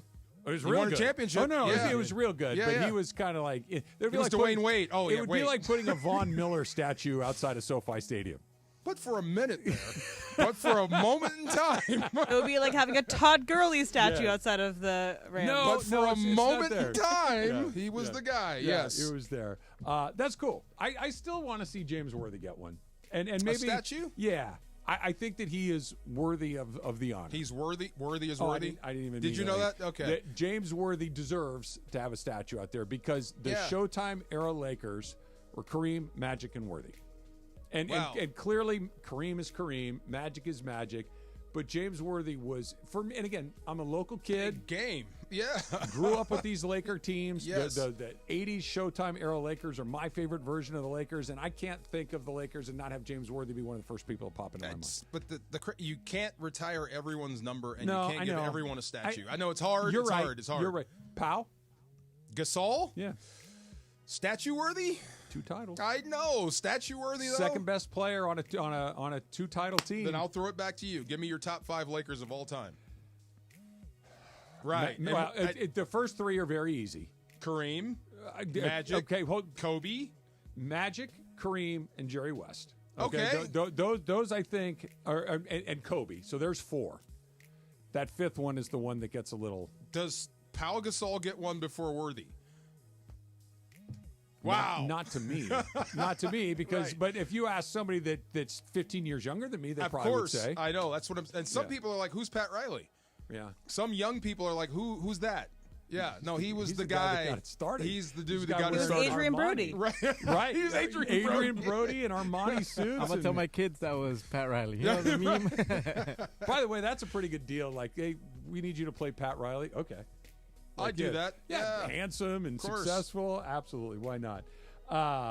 Let's see here. Caleb Williams this season has had 2 would-be game-winning drives that ended with a Hail Mary in the Commanders game and then a blocked kick against the Packers on a 46-yarder yesterday. Caleb Williams this season is not going the way that you would hope, but not necessarily because he hasn't played well. Okay, so I'm never going to be the one that says I told you so. But there was a guy that comes on the air right after us that said Chicago was going to win that division. Which guy? One of those guys. This guy? That no, guy? No names. They said Chicago was going to win the division. I'm not so sure. But I said Chicago for quarterbacks is a meat grinder. Do you buy that?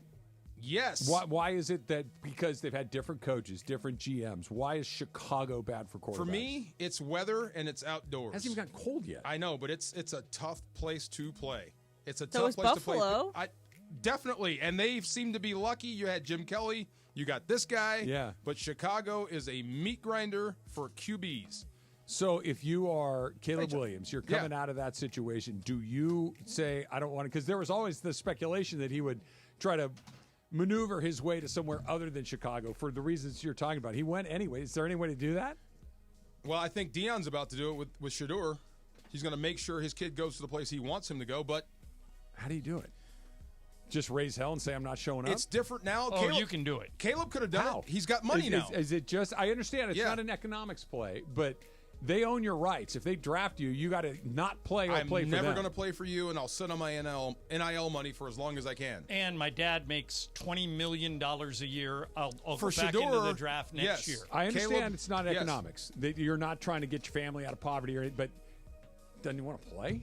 I'm sure you do, but I don't want to play there if I'm a quarterback. Not play? Trav, it's happened before. John Elway was never going to play for the Colts. But he had an option. Right, he could went go play baseball. He played baseball. Eli Manning was never going to play for the Chargers. His dad and his brother had plenty of money. He was just going to sit. It is player, especially in the NBA, the league I work in. It's a new world. Players dictate terms now. They do. Teams have very little leverage. And wait, coming Not soon as to much the in NFL. Coming soon. That's what. So Yes. the Manning one, I think, is the most comparable one because the family, the money, and all of those sorts of things. But if the Chargers would have said, "We'll draft you don't- anyway," don't play. Yeah, I dare you.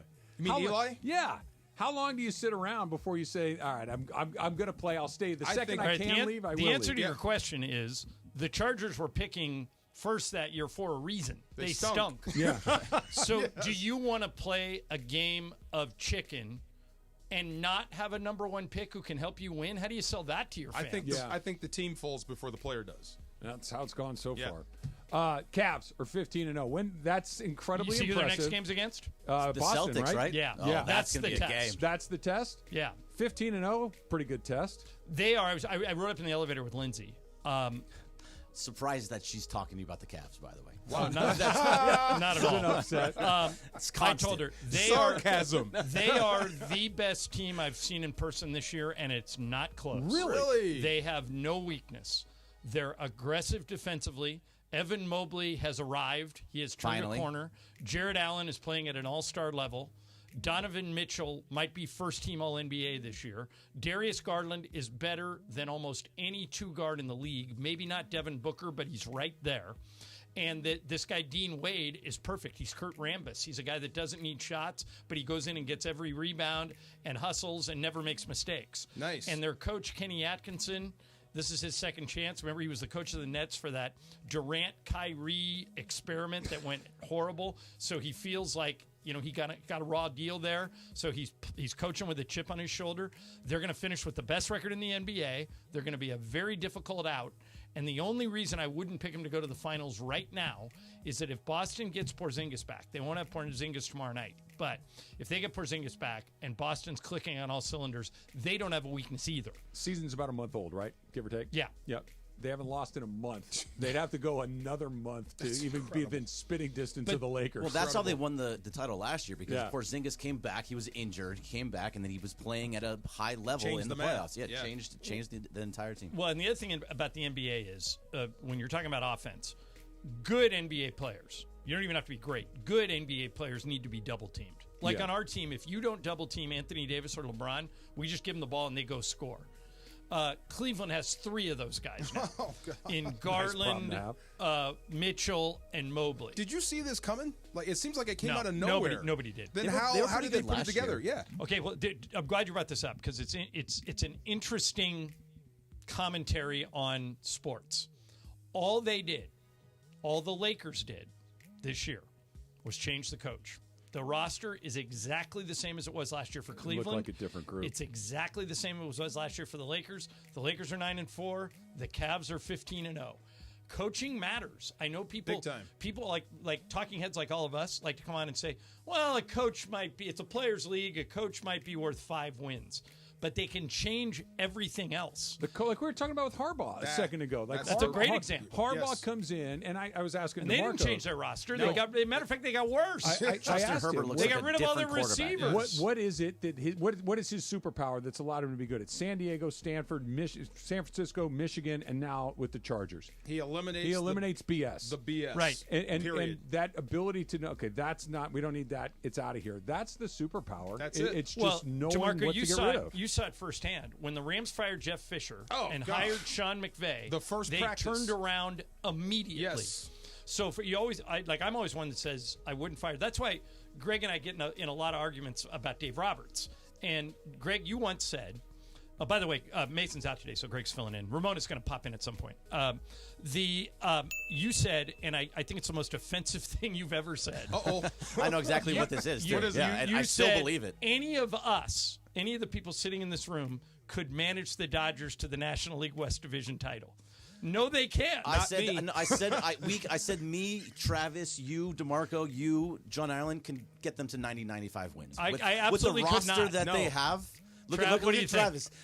Oh, Tony would be hurt. I'm more with Greg than I'm with you. Yeah. I really do think The talent that's on that team. You team. couldn't take who was a mediocre team in baseball this year. Oh, the no. Detroit Angels. Tigers. No, nobody can do anything with the. You're the Detroit Tigers. We're not taking them You to need to have somebody that's got the a deft playoffs. touch to do something to take a mediocre team and make them pretty Well, good. AJ Hinch did that this year. He absolutely did. And he Same with the deserves Mets. credit for that. Carlos Mendoza, we couldn't do that. If you give me that lineup, with those injuries, come on, I man. wouldn't maximize the ability, but I Absolutely don't not. think I could sabotage it that quite. You're swimming quite that upstream, much. John. You write the lineup card What for do that you team, think? and for the most part, they win. There's no way. No. Yeah, D-Far, if they gave me that job, we're a 60-win team. 100 No, losses. And everybody's No. hurt. No. And everybody's No. hurt. It might be an 80-win team, but it's not a 60-win No. team. 100 losses for the John Ireland-led Dodgers. All right, I want to throw this guys at you, then we're going to do crosstalk, and we'll come back and talk about it. Today is an anniversary. I know you remember when and where. I know when and where. I know you know when and where. Was Greg like 5? You might not be old enough to have actually seen it as it happened because I was a kid. Okay. So but I know you know of it. What is it?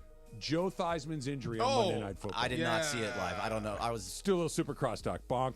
ESPN AM 710 Los Angeles. KRDC AM 1110 Pasadena, Los Angeles. K256CX 99.1 FM Pasadena, Los Angeles. It's the greatest segment in LA sports radio history. Oh my God. When the shows come together for magic on the radio. It will only grow stronger. Super Crosstalk. Super Crosstalk presented by In-N-Out Burger. In-N-Out. That's what a hamburger is all about. It's time for Super Crosstalk.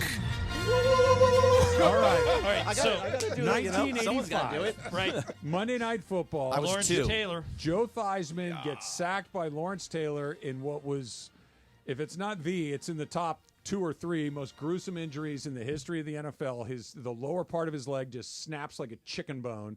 They show it 900 times on Monday Night Football, and I remember it like it happened yesterday. Yep. Okay, so everybody's seen the movie because she won an Oscar for it, and it's gotten a lot of headlines. But that is the beginning of The Blind Side. Oh, yes. Of the movie. Yes. When that happened, it got left tackles paid for the rest of their lives. Yes. Because guys like DeMarco, who line up on the other side of the ball, they were realizing, Lawrence Taylor is quicker and faster than anyone we have to block him. And so they would find your line. I mean, this still goes on today, DeMarco, as you know, but they will find the weak spot in your offensive line, and they will line up their Lawrence Taylor opposite of you. And now it's so advanced. Blocking is so advanced. You'll leave a running back in to chip him. You'll slide the center over. It's a game of cat and mouse. Before then, though, it was just my guy against your guy. And Lawrence Taylor went around his blind side and snapped his leg, and that was we got to start paying left. I went to college with Jonathan Ogden. Oh, yeah. That's the day he got paid. Big time. Right there. I just remember Lawrence Taylor jumping up fast and waving. That's DeMarco exactly. I've never right. seen that before. Get in here fast. Gesticulating wildly. Because I didn't even. He waving his arm to come in. He knew that it was not just it's bad. This is potentially then life-threatening. I'm like, why is he doing that? Then I saw the replay. Oh my God! I know he broke his leg, but so they started with that. Then they moved the left tackles back. That was the first move. And now they also let him go, but let him take a step back and don't call it. Like Correct. The Chiefs left tackle backs up on every play. That guy's starting to get called a little bit. But your helmet has to break the belt line of the center. That's what started it. And then you start paying guys. We used to say with Aaron, if you want to know who's the worst offensive lineman on that team, watch where he lines up because that's where he's going. The easiest path to the quarterback, that's the guy he's going to take. So my big graduation in TV news is when I went from Beaumont, Texas to San Diego. I jumped 100 markets. Wow. And I get to San Diego, and on my first day, I meet Junior Seau, and who was the #1 draft pick of the Chargers. And him and I got stuck waiting in an office. Yeah. And I talked to him for a while, and he's the one who explained this to me. He said, they don't know where I'm going to line up because I don't know where I'm going to line up. But I'll sniff out whoever their offensive lineman, whatever the weak spot is on their line, I'll sniff it out and go right at that guy. Oh, yeah. Which I'm sure you did a little of. His thing, look, he was, they called Junior the most uncoachable guy in football, period. Because he didn't listen. He's all instinct. Well, he's going to do what he does. Good. So if he starts screaming out apple, apple, apple, that means he's running right through the A-gap, whether it's called or not. And half the time he's making a big play. What kind of pressure does that put on the other 10 guys on the defense? You just kind of know. Yeah. Remember Charles Haley? Yeah. Same thing. You don't give him rules. You let him play ball and make plays for you. Did you have a guy like that on the team, the 2020 team or the 2000 team? Kind of. Was it you? Was it you? You would do whatever you wanted. That was Not you. whatever, but I would take some chances. Yeah. Would you yell apple, apple, do you remember the name Bill Arnsbarger? Of course I do. Okay. Yes. So he was the defensive coordinator for the Chargers, and I said, Arns, that's got to be hard. If Junior, you don't know what Junior's going to do. How do you game plan the other 10 guys? And he looked at me like I was crazy. He goes, "It's the best." Yeah, just let him go. It's the best. He goes, "It's a complete wild card because not only do I not know where he's going, they don't know where he's going." Yes. And Junior's got great instincts, and that's the way it works. See, But coaching, I never understood when you have a guy like that's instinctive and can make plays. Why would you coach that out of him? Why would you try to make this guy play within the rules? That's not why he's here. Well, the whole point of it is what it does to the other 10 guys, because if the other 10 guys don't know where you're going, how can they know where to be? Or what if you're trying to go through the yelling apple, apple, apple, and they're all going through the A gap? Palomalu. Just as long as you make the play. He was so good. And you pick your highlights spots. From this weekend. Yes, you make the play. It's all good. But I'm not saying it's a good plan, but could it just be that, okay, if this guy is this good, just running crazy, could he be even better if we get him to follow some assignments? Do you remember where Junior ended his career? New England. Right. And Belichick wasn't going to let him do that. No, but he was older then. Yeah, he was an older guy. And so Junior, when he got in front of Belichick, he did what the coach said. Yeah, but Junior Seau he's doing it. DeMarco, I got a question for you after watching a ton of football this week. Yeah. So I got back from New Orleans at 2 a.m. on Sunday, so it was too late to go play golf in the morning, so I just watched Red Zone the whole day. Awesome. I saw 5 knuckleheaded, unsportsmanlike penalties yesterday. Rams had one. Like just some guy throwing a punch, some guy. If I'm coaching a team and my guy does that, particularly, I love Jared Verse. Oh, this is a good one. Go ahead. Love him. He's going to be Defensive Rookie of the Year. He's great. Yes. Might be an All-Pro. If he did that, and I don't. DeMarco, I think I would bench him. You can't. But until coaches start benching him, I saw 5 of these yesterday. So what do you do? Does the rest of the team beat him up? Give me another name. Give me another name of a good player. Give me another name on the Rams defense. They call him Code Red. Who? Braden Fisk. Okay, not him. Kobe Turner. Nope, not him. What are you getting at? Quentin Lake. If anybody else throws a punch, you're on the bench. Right. If Jared Verse does it, I'm going to talk to you about it. Well, hold on. Does that make sense? Yeah. So he's got like an Aaron Donald treatment, kind of. But you can't bench your best guys. But DeMarco, what's it like? Christian Roseboom. Did you ever get out? Did you ever get a knucklehead penalty, an unsportsmanlike penalty in your career? I got roughing, and it was calculated. So never like throwing a punch. Nothing stupid. But someone that you played with did, yeah, right? Of course. What's that like? Does the rest of the team yell at him? Or is it? Do you just say, "Don't do that again"? How's it work? It depends on if it cost us a game, cost us a drive. What it did yesterday. If then we would talk to the guy, and once or twice. If it happens 3 or 4 times, now we got a problem. Now you're just Richie Incognito. The entire team wanted to beat him up. Kind of a born knucklehead. You're just stupid. Yeah, you can't help it, and the coaches can't help you. So we have to help you. Time to get the socks and the soap and it's Full Metal Jacket. Yeah. So, but go. You said name another player. I named 3 guys. You said not him. So it's not just this is the heart. But this is the heart of the It's 4 problem. guys. Athletes, professional. Like for example, if I said something totally egregious on a Laker broadcast, the Lakers would fire me. Sure. If LeBron or AD said exactly the same thing, they would talk to Stern them. talking to. Yeah. Would they even? But hold on. Would they even talk to them? I don't even know if they would. Sure, they like, would. oh no, it's LeBron. We let him do that what he would be wants. one of those. Hey, listen, you put us in a tricky spot. It just happened with LaMelo Ball. I need to be able to tell somebody that we had a conversation about this. So this is me talking to you right now. This is us talking about this. But we're do whatever talking you about want. this. We're talking about this. We're talking. Okay, cool. Okay. We talked about this. That's it. And when it comes to you and the Lakers, that's if you say something on this station, production you're going to be fired. equal tolerance. Greg, yes. Take a step further. If Mason says something on this you're station, going to be fired. I might get fired. If DeMarco says something on this station, that's how bad that is. But it astounds me the stupidity that occurs with some of these penalties. Like, third and 12. Yeah. You get out, you sack the quarterback, and some guy grabs somebody by the throat because he got in a tussle with him, and it's an automatic first down going the other way. Puka throwing a punch, I'm mad. That was such a weird penalty. But I'm still upset because that's in the middle of the field, and you're so valuable, and you threw a punch, you got caught. Jared Verse was actually helping his teammate. So I get where you're coming from. But why don't he's trying to pull guy off teammate. Yeah. He thinks he's doing the right thing, gets flagged for it. That you have a conversation. What Puka did is like, dang, bro, really? Is there not a moment in, I don't know if it's training camp, at the first day of OTAs or whatever it is, say, guys, here are the rules of the league. When you get into a scrum, you cannot pull guys out of the pile. Just these very obvious moments where Jared Verse grabs it. He wasn't trying to hurt the guy. He was literally, to your point, DeMarco, getting a Patriot player off of a Ram player. That's what he was doing. Was it. But it's obviously it is black and white. It's clear as day. But I might not have called that. Like, really, you're calling that ticky-tack stuff? Really? That's a different conversation. Yeah, it's I in the understand. rule book. Yes. It is a rule that is not ambiguous at all. Whether he calls it or not, it's a different conversation. If you get called for this is unacceptable. Can you not have that conversation? I'm or is it sure just you've the had emotions? it. From the time you started playing ball, you know this is wrong. All right, so last thing, because I know you guys are going to get here. DeMarco, you mentioned earlier that you've never met Steve Sachs, and you haven't either. I have not. Right? I think Greg's heard the story a million times, but never. Greg's I would never hear Greg's any heard of all your my stories. stories a million times.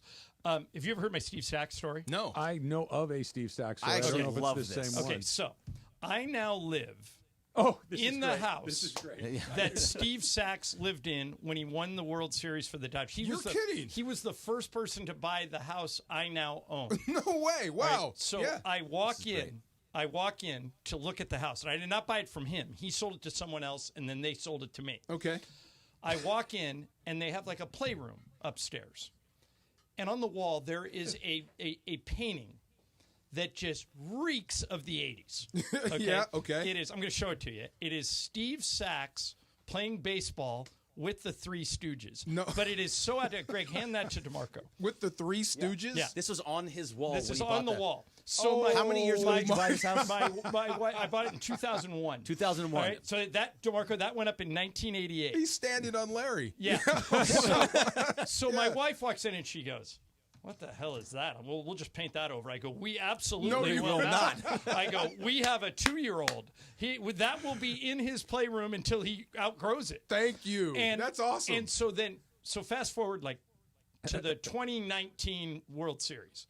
And so Lisa says, hey, she calls me one day. She goes, we're renovating. I'm finally getting rid of that mural. I go, you can't. The Dodgers are in the World Series. And she goes, what does that have to do with anything?